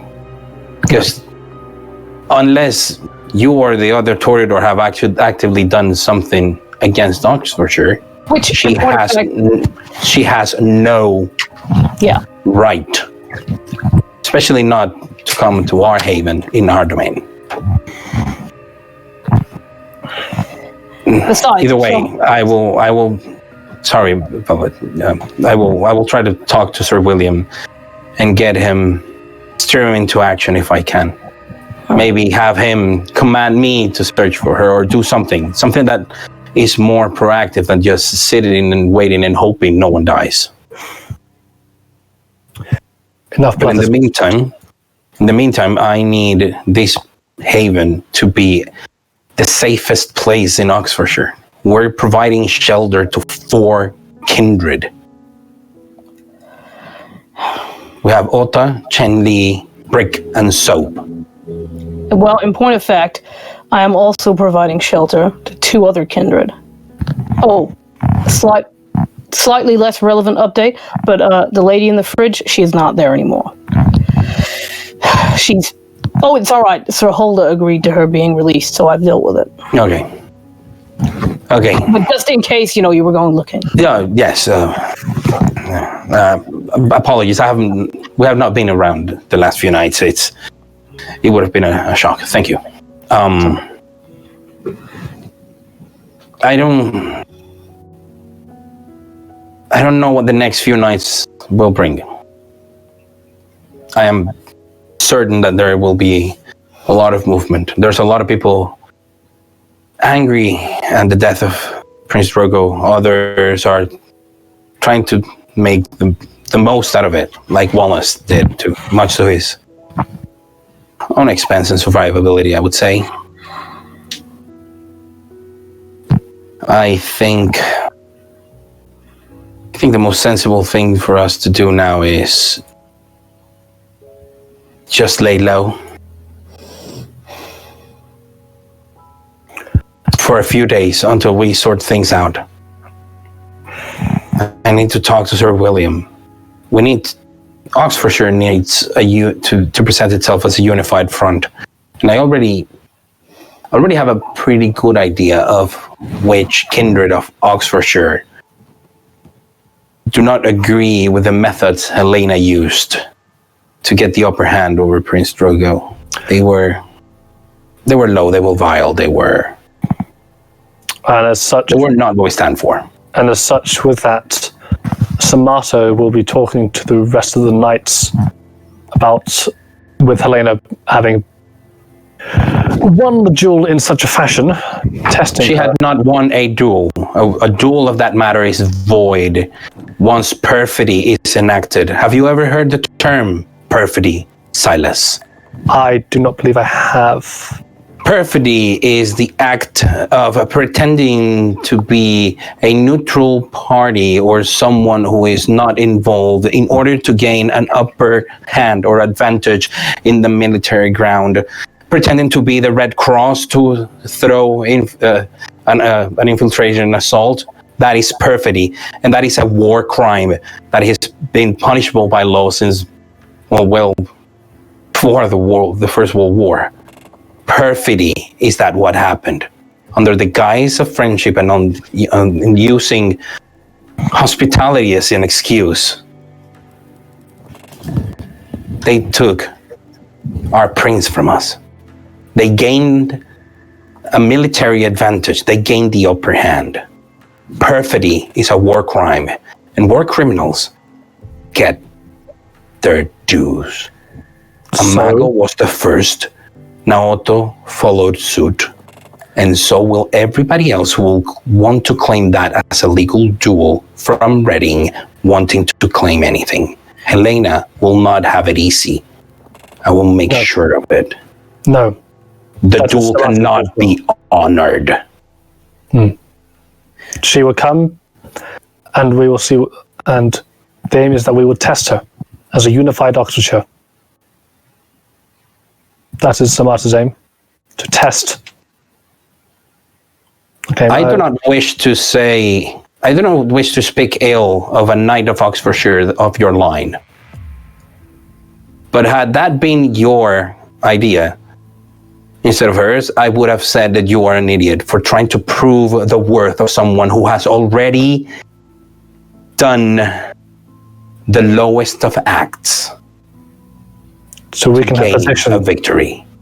No quarrel, no opportunities. Helena gets nothing but ashes in her mouth the moment she sets foot in Oxfordshire.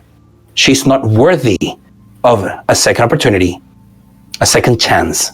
She's not worthy of being able to come and have us even talk to her in a dignified manner. A prince, a true measure of a prince, is who follows them. And she will not have anyone to follow her here as long as I am here. I believe the heart of Oxfordshire agrees. Samata has an artifact given to Sir Thomas by Sir Drogo, or by Prince Drogo, that was passed to her from Sir Thomas's line when he left. That means she holds the heart of Oxfordshire.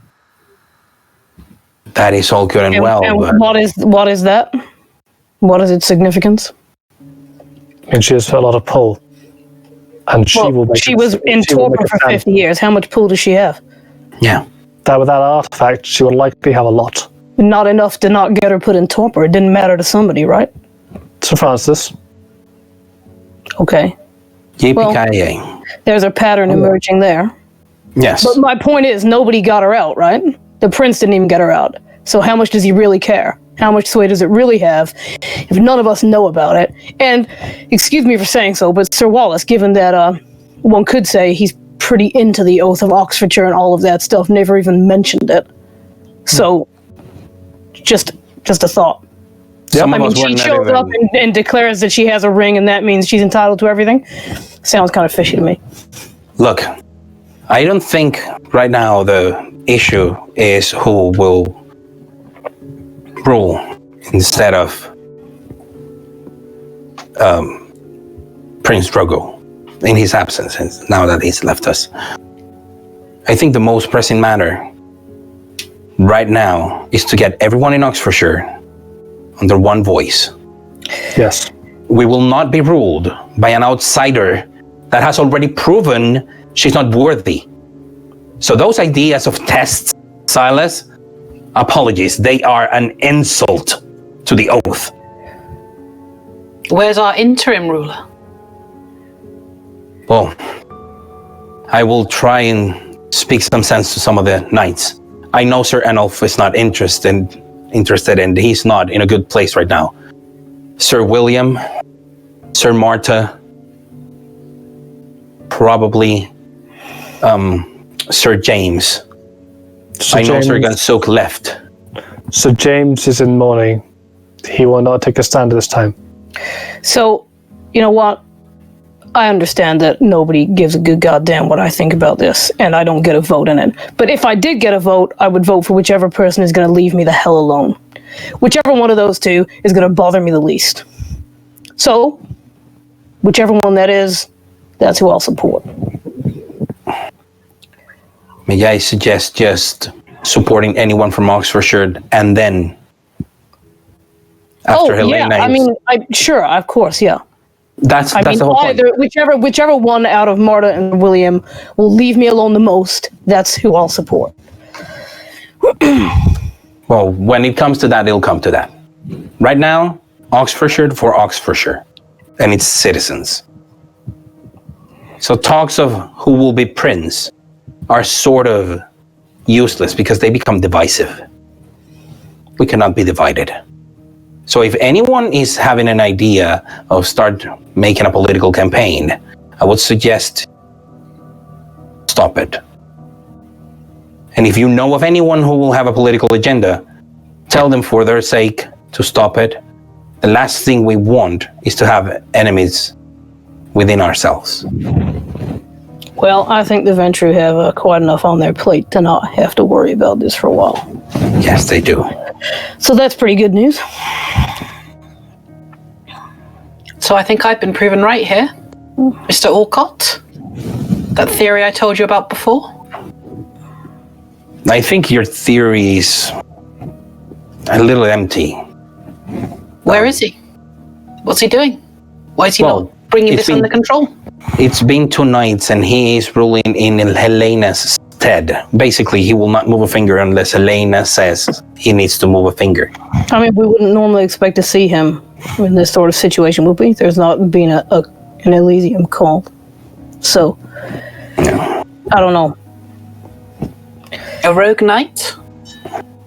Breaking the oath? Well, all the knights are rogues. There's not... a lot of people. Every single damn one of them. That's not a differentiating feature of a knight. They're all cocks, if you ask me.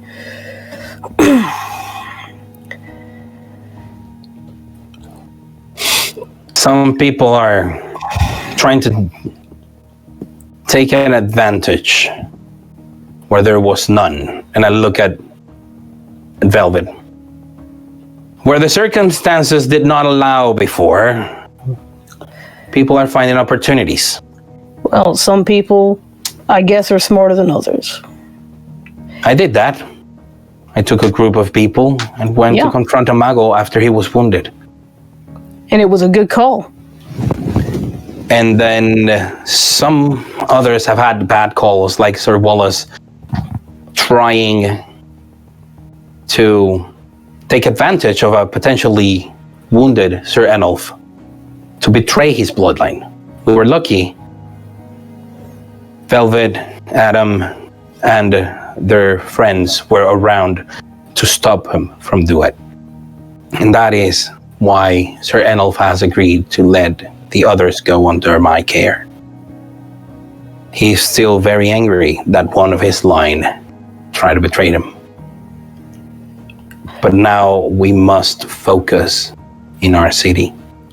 Joanne, you have always struggled to be here in Oxfordshire. You have always...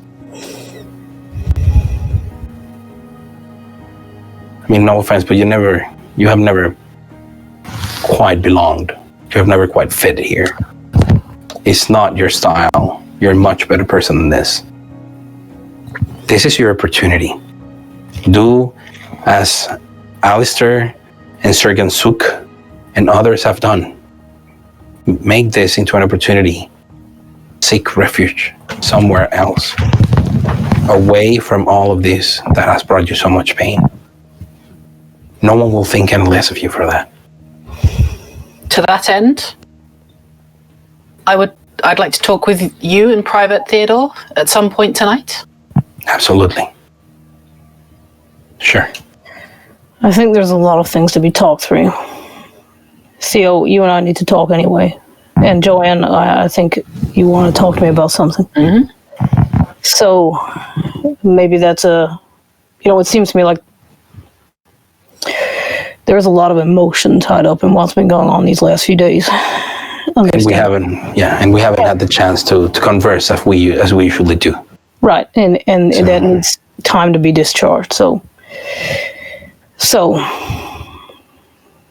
let's use the rest of the night to get back on track with everybody. Silas, Vance mentioned you already saw my car. Shall we go and have a look at it? Oh, it's in bad shape. did you find Silas's car? Yes, I brought him back. Silas, man, that car. I mean, seriously, you need a new car, man. You gotta let me buy you one. I mean, it doesn't even have seat warmers. It is, I mean, it's not. Anyway, it's not a thing for now.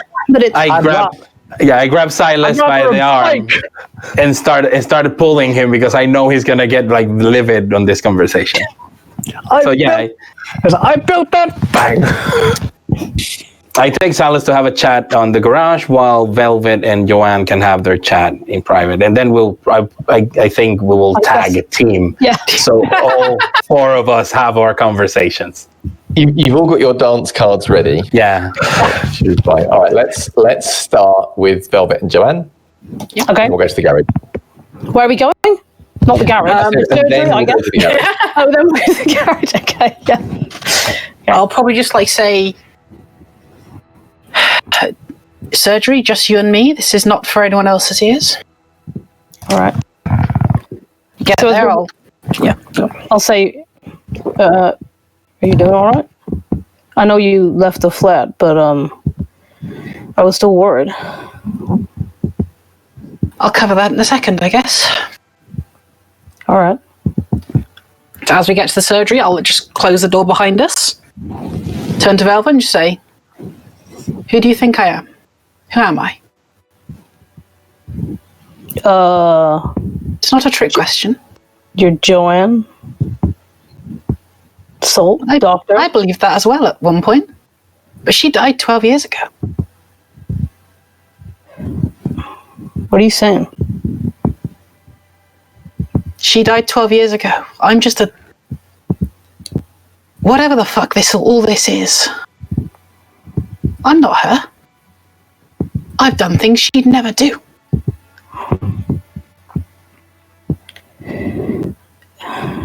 We've all done things, Joanne, that we never thought we'd find ourselves doing. I tried to kill a man yesterday. That is not who I am. I mean, it is who I am, and that is something I have to live with, and I have to come to terms with, but it is not the man I was. And I never thought there would be anything that would drive me to that. I think it's tougher for you. I mean, you're a person who dedicated their life to doing good things for people. I was not that in my life. I made a lot of bad choices. So I get that it's been tough on you, but you haven't got to let it define who you are. You've done other things beyond whatever these things are, the specific things you're thinking about. You've done other things that have been instrumental to this group of people, to the people who you've looked after, that we ran into when we very first came here. No one else picked that up. You've dealt with the guy who murdered you.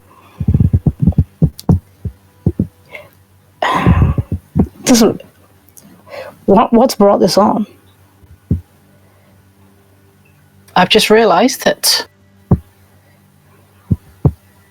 I'm in a unique position to protect what she can't. Who is she? Joanne. Well, what? I don't quite follow. What sort of position are you in? Are you in trouble? No.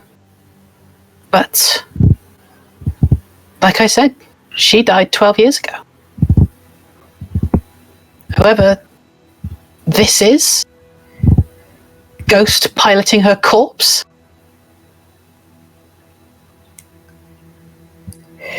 I can do what she couldn't in life. I protect the ones who are special to her. But you're doing that, right? I mean, we sorted out August, and those other people you've been helping. This feels different to me, Joanne. I haven't heard you talk like this before. Now, I know you don't hold with a lot of what goes on here, but you're worrying me.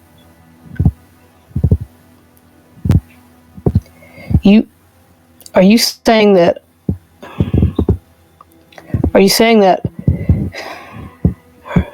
Joanne's death means you're free to act as you want? Is that what you're saying? I don't know. When I came to the realization that the soul searching, that I wasn't her, then there's things we can do in our stations now, being these whatever we are, that people couldn't in life. That's true. And I intend to take those. What do you mean? In what way? Well, there's people more powerful than us, isn't there? Oh, and when you have certain leverage over them, they'll do what you want. And you have leverage over someone? I do. What, by manner of boon or favor or Major. something else? Over a night. Well, then I would say that is something you should think about very carefully. Oh, I have. Well, what are you going to ask for, if I might ask? Protection. For you? No. Absolutely not. For August. Petition this knight, spend the major boon, use their resources to make sure she never gets involved in this world, to make sure no one ever touches her, and to make sure she's safe. That's it. What makes you think that she's in danger of that happening to her? She's in this city. But you know, because of her illness, it's not easy to move her. So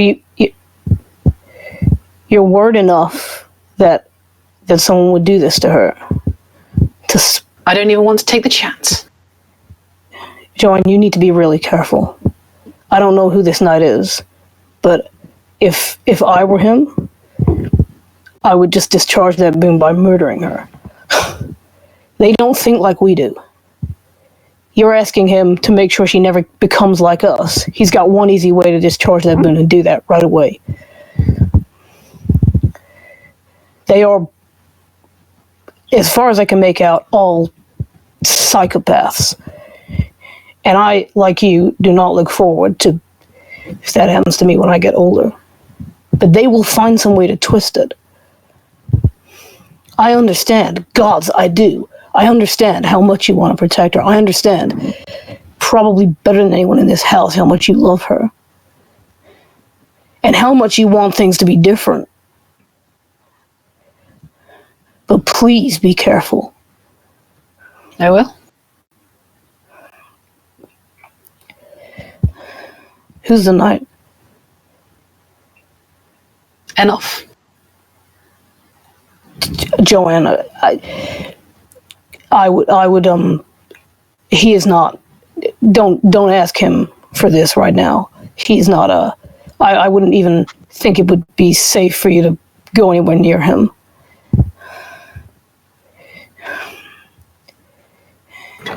Who knows about this boon? Is it registered? Yes, it is. Alistair had it, and in return for freeing everyone of this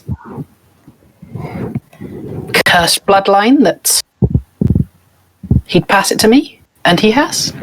Then I would keep hold of it until such time as the prince is in place solidly.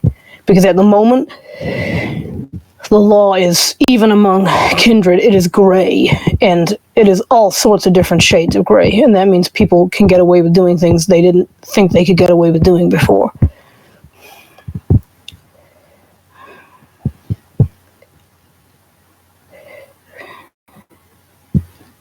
I understand what you mean.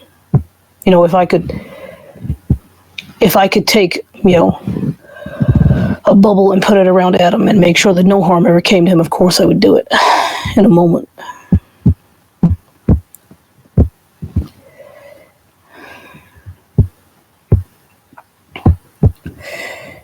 Does it mean you're going to stay here?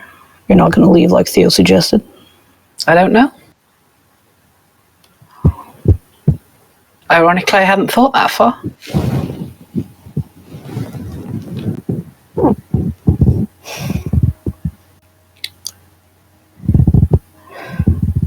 Well, it seems to me that once Sir Francis is dealt with and this matter of the princeship is dealt with, that would be your time, if you still feel that way,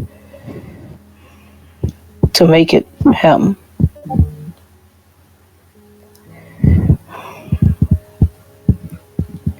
But I do think you should give what Theo said some thought. I'm thinking about it. Do I want to stay here? Do I not? If Wallace isn't dead, even if it takes, God, 200 years, if he ever gets out of that house, I am as dead as you like, and so is Adam. And I don't think that I can risk that. Well, I think by the time he gets out, whoever's going to take over will be here. And I imagine that I will not be the top of their list of priorities for people to protect. He can't kill me if he doesn't know where I am.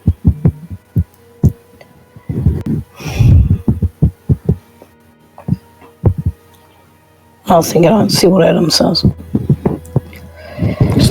Pat Velvet on the shoulder, and I'm going to walk out.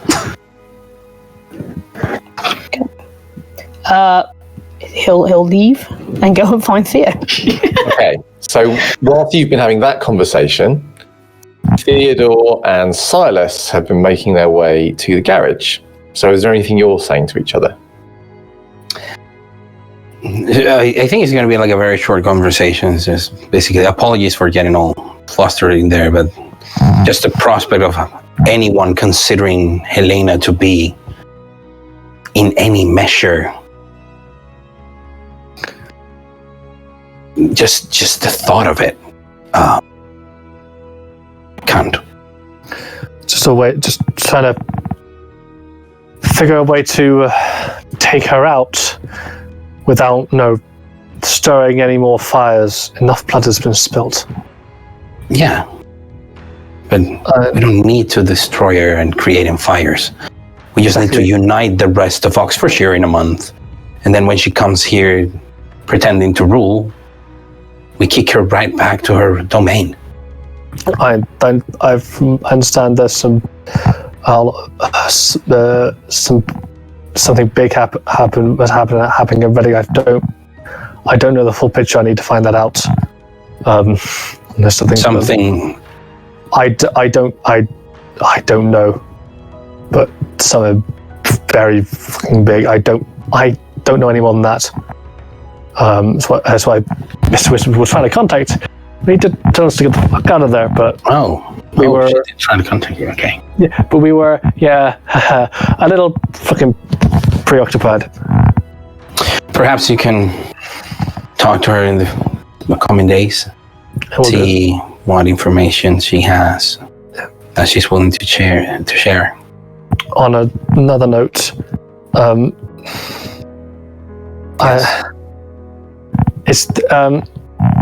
since I woke up tonight with this, it's been running through my head.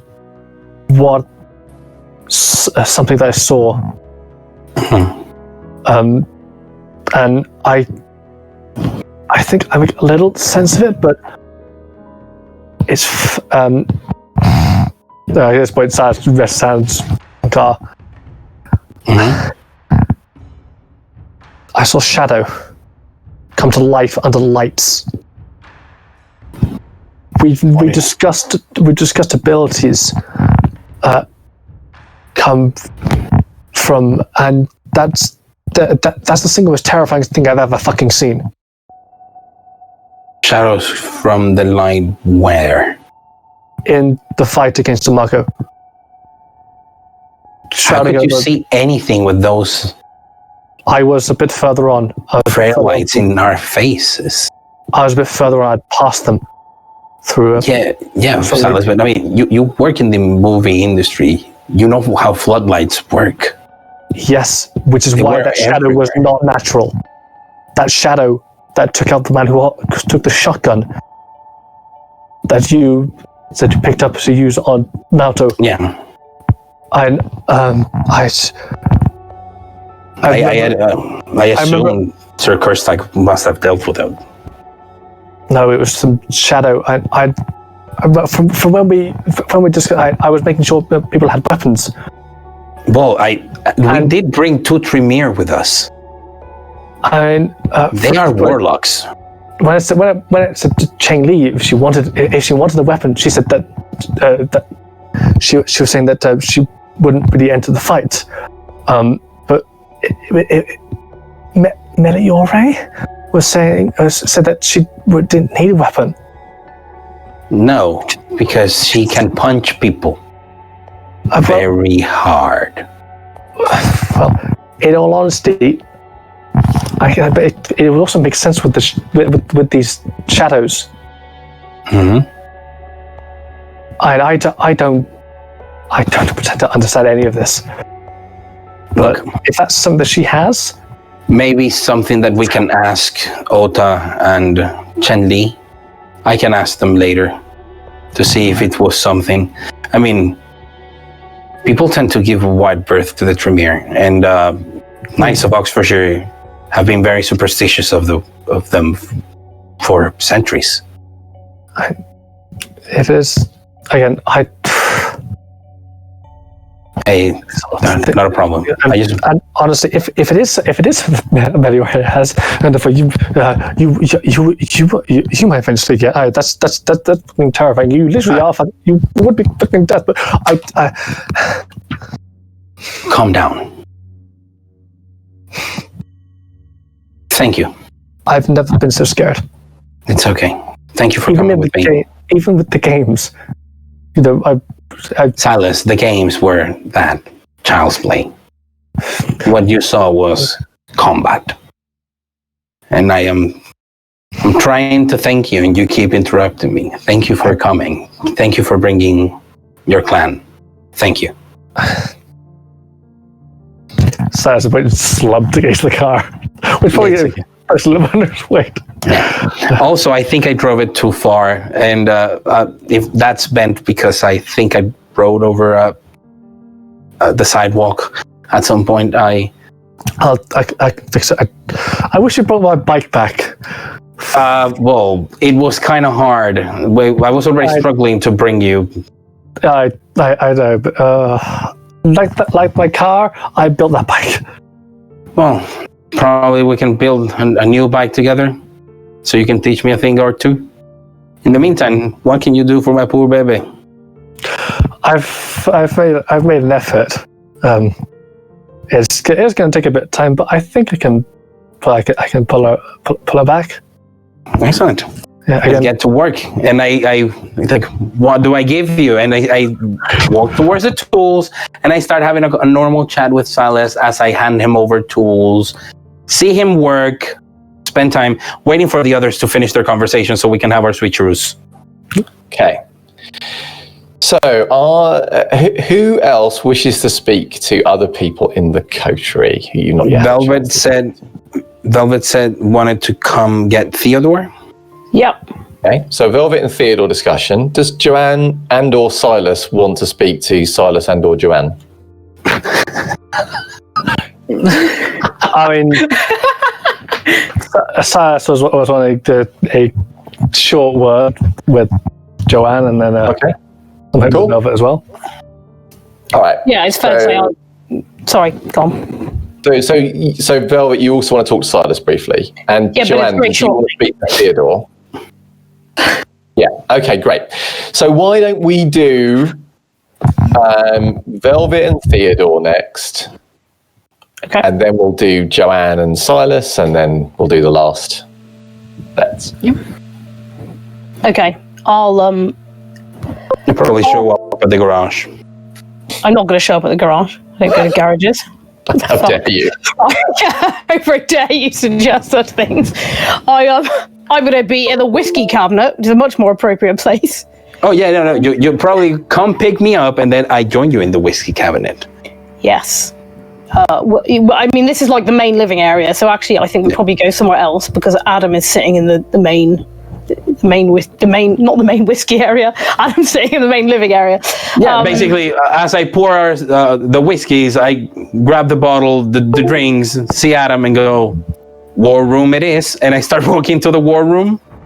Okay, I follow you behind, but over my shoulder I cast to Adam.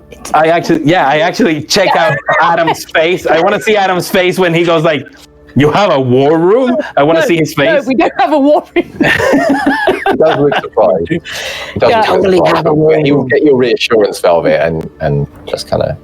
Okay, so we can go to the boardroom. So you are now in a private location where you might speak to each other. In the war room, cool. Okay, I'll go put my hand on Theo's shoulder, and I'll say, Are you doing all right? It was Can't say I am, Velvet. no. Can't say I am. Haven't had even the slightest chance to go and check on Miyuki. Probably you gotta make that time tonight. I can't. She's still under the care of Sir William, and I'll go tomorrow. But it's been a very busy night. Also, Sir Hulda wants us tomorrow to present the briefing. Does she want us at the beginning of the night, end of the night? When does she want us? She didn't say. So I think we can show up when it suits us. Excellent. She's just expecting us there. As long as it's the full group of us, right? Right. Well, I think she wants individual reports. So I need to brief everybody on what I already told her. So as you know. Excellent. Yeah. Consistency. I get it. Well, I mean, there was nothing I particularly lied about, but there was stuff I left out for sure. So, but listen, what you were talking about earlier, what happened yesterday,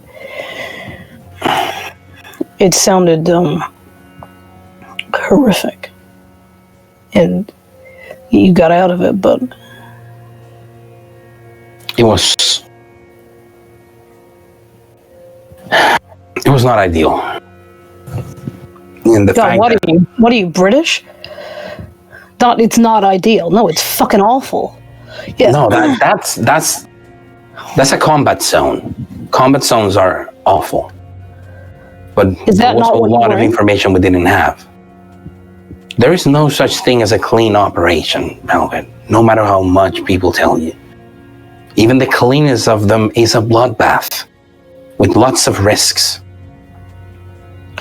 And Miliori was lost, captured for certain, while Sir Kerstag has not yet shown back. So we have 2 missing. So yes, not ideal is an understatement, but at least it's the best understatement I have. I mean, yes, we dealt with Amago and Naoto. But what's killing me is that I cannot tell her. She doesn't know. She's being free from them for 2 nights, and she doesn't know. She doesn't even know if I made it back alive. Or at least I don't know. I sent her a message, but I don't know if she's reading them. She's probably hiding deep underground or something. You think that's what's happened to her? Yes. According to Joanne, she knows that Sir William had a chat with Sir Marta, so Sir William is still okay and in town up until last night. And Miyuki was under his care. I trust him implicitly that he would keep her safe. Do you want me to go get her? I want to go get her myself, but I would like you by my side. Theo, this might not be the time to raise this, but you asked me a little while ago to help you. Yes. In this situation with Miyuki, and and of course I will do that. But it's sort of been rolling around my head because just a lot of what you said surprised me. I didn't have a, it wasn't something that I was aware of, that you said she's not going to make a, like, it will affect her ability to make a decision. Yes. That's what you said. And I wondered on that basis whether or not it affects your ability to make decisions. Oh, I think my ability to make decisions around Miyuki is always going to be affected because I care so much for her. Just in the way you're caring for Adam paints your view of the world. I mean, of course, in that sense, but I just mean that you said that was specifically a thing that was a feature of the bond. Yeah, and of her drinking your blood. And I was wondering then, assuming that you're drinking her blood, that would be a... Doesn't work that way, Velvet. She's kind. Therefore, the very few times I've drank her blood, it's been because I have needed it desperately. I do not feed off of her because for her it's a loss of blood. It hurts. It puts her life in danger. Right. Me drinking her blood, as long as she's kind, fine. Well, what if she was like us? Then I believe we would enter into a mutual bond of sorts, which I can't imagine it can be that healthy of a proposition. If we love each other the way I love Miyuki, and I intend to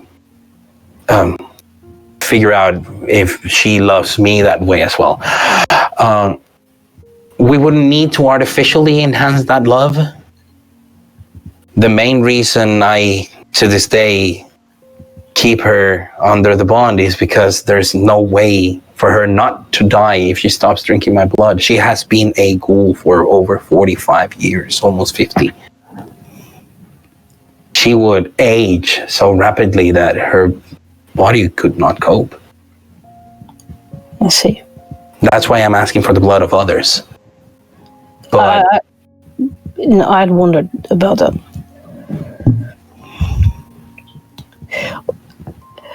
I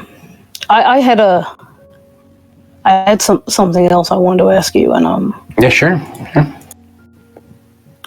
It's a favor actually, and I don't ask it lightly because we're in the situation we're in, and Velvet, just ask. I'm here for you, my friend. If it's within my possibilities to help you, then I will help you. We talked before about Freddie, my son. Yes. Well, I've been thinking about what you said, and you're right. You're right in all the things you said. So I don't think that I can carry on. What do you mean? You know, I sort of keep track of him, and sometimes I go visit him, and I mean, he doesn't know I'm there. But it feels like torture. It's not just that. He doesn't have me in his life, and he's not going to have me in his life, and I want him to have someone he can go to if he questions, or if he is in trouble, or if he needs anything. And you know the kind of things that go on in this city. And it can't be me for all the reasons you laid out. But if I don't just cut this off as it is, if I don't just stop seeing him or stop hearing about him, then I won't do that.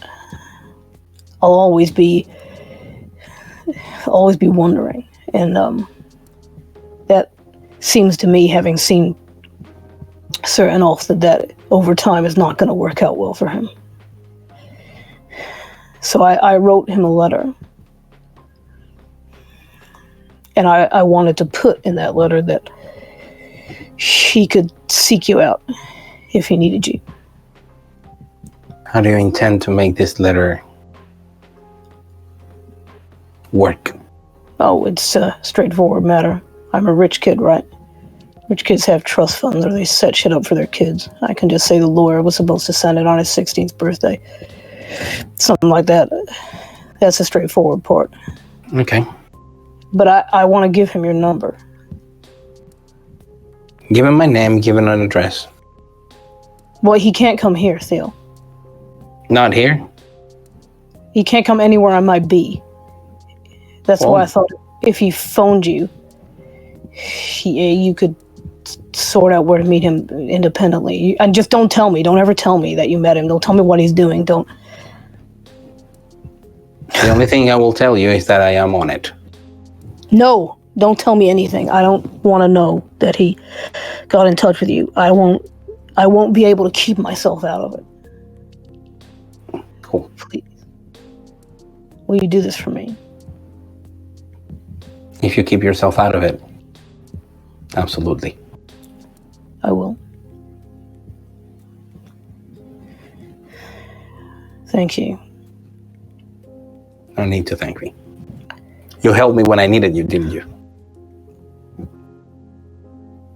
Always. That's what friends are for. Listen, this thing with who gets to be prince. I could tell from your conversation with Silas that it's a big deal to you. It won't surprise you, no, it's not a big deal to me. So whatever you decide you want to do, you can have my support. Yeah, right now what I want is people to be united under All right. Well, a very simple idea. If you're a citizen of Oxfordshire, then you have a say of what happens in the city. If you're an outsider, then you have a place where we can burn you. Well, once you've set yourself up, I'm pretty good at convincing people. I have roots into politics in the city, so they're yours if you need them. That's gonna help because we're gonna need a couple of gathering places. I don't think the History Museum is gonna cut it, especially with the memories it brings. Nope. Actually, that gives me an idea.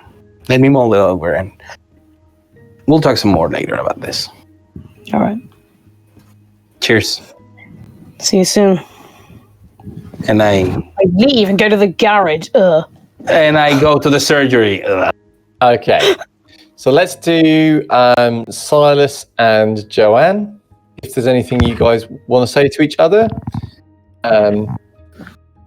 So I'm assuming this takes place in the surgery. Is that correct? Probably. I guess. Yeah. Well, I would imagine she's still in the surgery. If she's not, I start roaming around the house. So Silas, you wanted to speak to Joanne. Yep. So you go to the surgery and you find Joanne is in the surgery. Joanne, you experience something briefly wonderful. You have lots of room in the freezer. So anyway, whilst you're marveling at this, fake corpses. Silas will arrive. Yep. Over to you. How are you doing? It's been a wild few nights. I mean, I thought you might be interested in. I received a sort of wound to my chest that I thought you might be interested in, checking out. I can have a look, but I think I've come to learn over time that I can't really do fuck all for. I know, but out of interest, out of your interest, I thought you might enjoy, or be at least interested in having a look. Sure. So, and the hole that you can fucking see. Yeah, Silas does have a hole. You can see the wall through his body. You could, in theory, you could wiggle your finger through if you had the urge to do so. You see, if you're a human, I would have said you'd be dead by now. Yeah.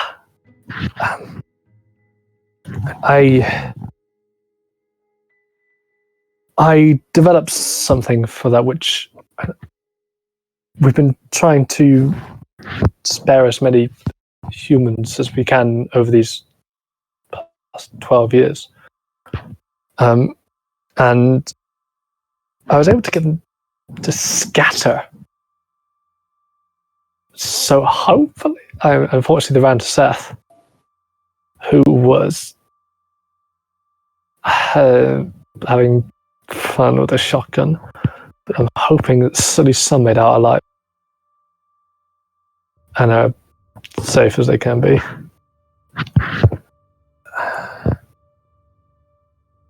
So currently, all I know about what happened is that apparently you were successful, and a lot of people got pretty fucked up. I'll basically tell the story from what I know from the arriving with my arrow being the one that took up the light. Yeah, so we're going to get the Silas the Hero version of the attack on Amago, right? Okay. I think Theo shot the same. He's pretty sure he.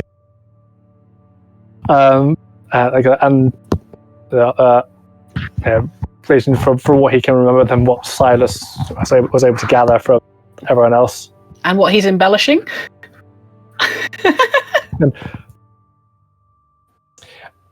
So yeah, I think Joanne, you will probably, because Silas see straight fucking through, straight through. Not a master of deception, and Joanne is pretty good at reading people, and you know Silas pretty well. So you will have the. It's not that he's lying to you, but he is maybe leaning a little into just how epic that he was.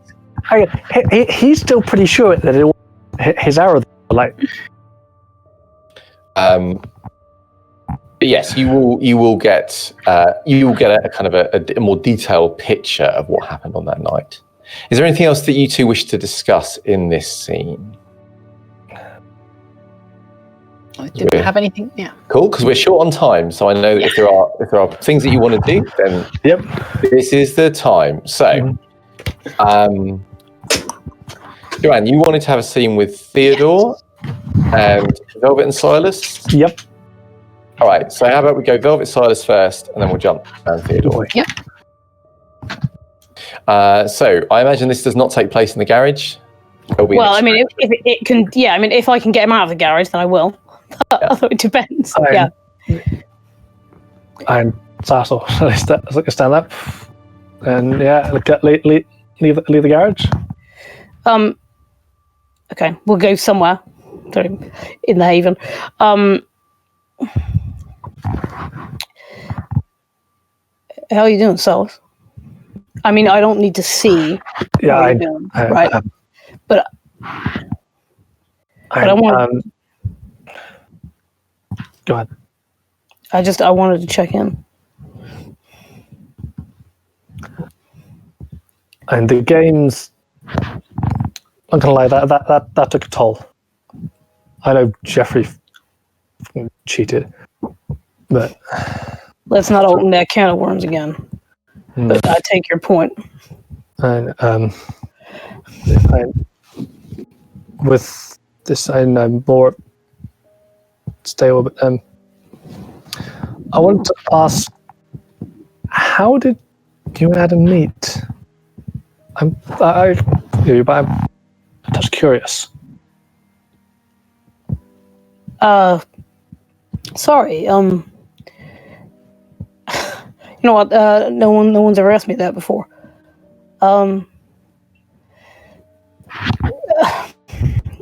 We met at a conference. I was not like this. I was a man, and I had come here on behalf of my father to set up a holding company in Oxfordshire, and I had go to this conference, and Adam was a speaker, and beyond that, he had, I guess he shared some of the same values as me about ethics in business, which is something my father paid lip service to, but was not really something he was interested in. Anyway, I guess that day I arranged to meet with him. And then everything went from there, really, until Wallace. So you kind of knew when you saw it? It wasn't something that really built up over time? No. No, I knew the moment I saw him. It's a cliche, right? But it's fair to say that I was direct in what I wanted from him. So he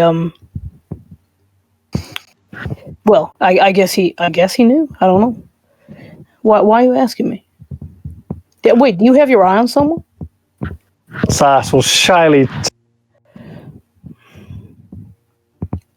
Wait, you got to tell me who it is. Then I can help you. Someone I respect, and I don't want to. I don't know if she Don't likes the same way. You can find that out, right? Point is, you like her, right? Yeah. So, question for you. Has she done anything that would make you think she feels the same way? Think. Does she talk to you a lot? We do, as regularly we have done over the past 12 years. Has there ever been a time when she invented a reason to talk to you, or was otherwise suddenly available to come see you, or anything like that? I mean, there's something available. Yes, she tends to respond quickly when wanting to meet. And you have done what about this thus far? It's been kind of slow for me to realize. Really, because we work quite closely together, but I don't want to jeopardize that working relationship. No, fuck that shit, man. That is not an important thing in life, right? You are going to live for fucking ever, right? Exactly. I don't want to screw this up. No, yeah, but in which case, stop putting whatever working relationship you have with this woman ahead of whatever other kind of relationship you could have with this woman, right? You have got to tell her what you think and what you feel. And I get that is difficult, right? Because, you might be rejected. And that is not nice. So I understand. But there is a good chance that is what she's waiting on. Right? So. You're sure? Yeah, I'm sure. I'm sure as I can be, right? And so here's the thing. If you're asking her on a date, right? You're not asking her to fucking marry you, right? You got to separate those two things out. It's an opportunity to spend time with her. Yeah. If all the times up until now, she's been the driver of that, she is already putting that investment into it, right? So you got to make the next move. And don't be weird or creepy about it, right? Don't pay somebody to find out information. That's not the way to do it. But, I mean, whatever you already know about her, that's fine, right? I'm just saying because, some people who are vampires are weird and creepy, and it's, I don't think that about you. But...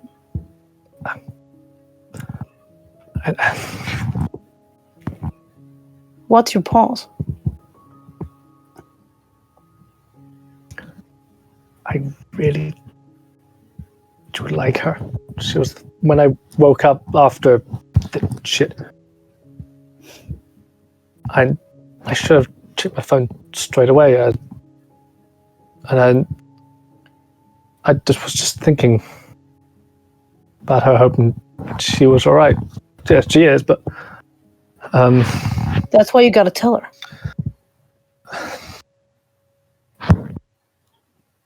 That's what you got to tell her. Tell her that. Tell her, I woke up from nearly fucking dying and you were my first thought. Nobody is turning that down, man.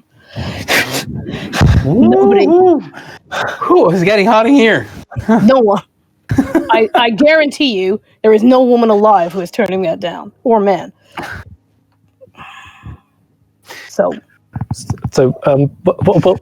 your advice just to tell her, and any other sort of advice from you?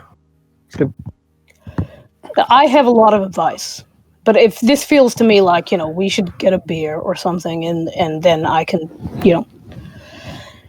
I can give you all of the advice that I have. But what I would say is do something simple, right? Don't pick somewhere to take her that you think she's going to like. Pick something you like and invite her to do it. Right? That is... I like. Yeah, because then you're going to be more your natural self. You're not going to be, I don't know this woman, right? Is she the kind of person who likes crawling around under cars? I don't think so. She's more tech side. She's more what? She runs a lot of tech research. All right. So, in which case, you've got to think of something that the two of you have in common. That you can do this.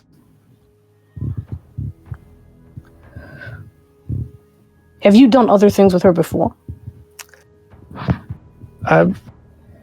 We went on a bike ride after your party. What? You went on a bike ride? Jesus Christ, man. How are you not in bed with this woman? Then that is your thing. That is the thing that she likes doing, right? She went on this with you. Problem there is my bike's still in fucking Reading. Oh, don't even... You need a bike, I will sort you out with a bike. That is the least important part of this conversation. That can happen. Right. But in point of fact, let's plan it out. Talk some more. And you can do this.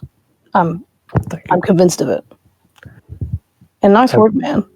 Thank you. Well done against Wallace, and I wish you told me you were moving out against him. Of course I should, but well, he's not dead, so don't congratulate me yet. Well, let me know if you're happy with that. Thank you. I appreciate that. I will. Let's get a beer. We have a lot of talking to do. So as you go off to get your beer, we will begin to draw this session towards a close. Lane's had to leave us a little swiftly because of real life. So Joanne will not be having a chat with Theodore in this session. That dance card will have to be covered in next week's session. However, as you all retire for the night, and as Theodore is settling in to sleep, there will be a last few moments where it seems to him like there is a movement in the darkness, a very specific kind of darkness he has come to recognize. And his last thoughts before falling into torpor go to Meliore and the certainty that somewhere she is still out there. And on that note, we'll bring session 6 to a close. But this is, of course, not the end of everything. Nope. Because we have an important thing to say, which is somebody gets through a very complex, arcane set of criteria. Algorithmic criteria. It's a serious thing. Let me tell you, Dylan has worked for months on this. I can announce that this week's winner is Teal Eagle. So congratulations, Teal Eagle. If you can... when I'm so excited, I smack my mic. I love it. If you can get in touch with us, then we can talk about how we can get these in the post to you. And we will be giving away more stickers for the rest of season 3. So do come join us for that, if nothing else. So thank you very much to my players. Thank you. Thank you for running, Storyteller. This week is Callum Appreciation Week, so thank you, Callum, Yay, come on. for wrangling and various to our Callum. and yeah, we will see you for season 3, episode 7 next week. Bye. My blood on the Tamesis. If you would like to keep up with all the latest news, follow us on Twitter and Facebook. Oh, and remember, if you want to join us live, you can tune in every Monday at 7 p.m. UK time on Twitch. Or you can catch up on YouTube and our podcast. Oh, and a large thank you to our supporters on Patreon and all of you sparkling disaster ghouls. We'll see you next time.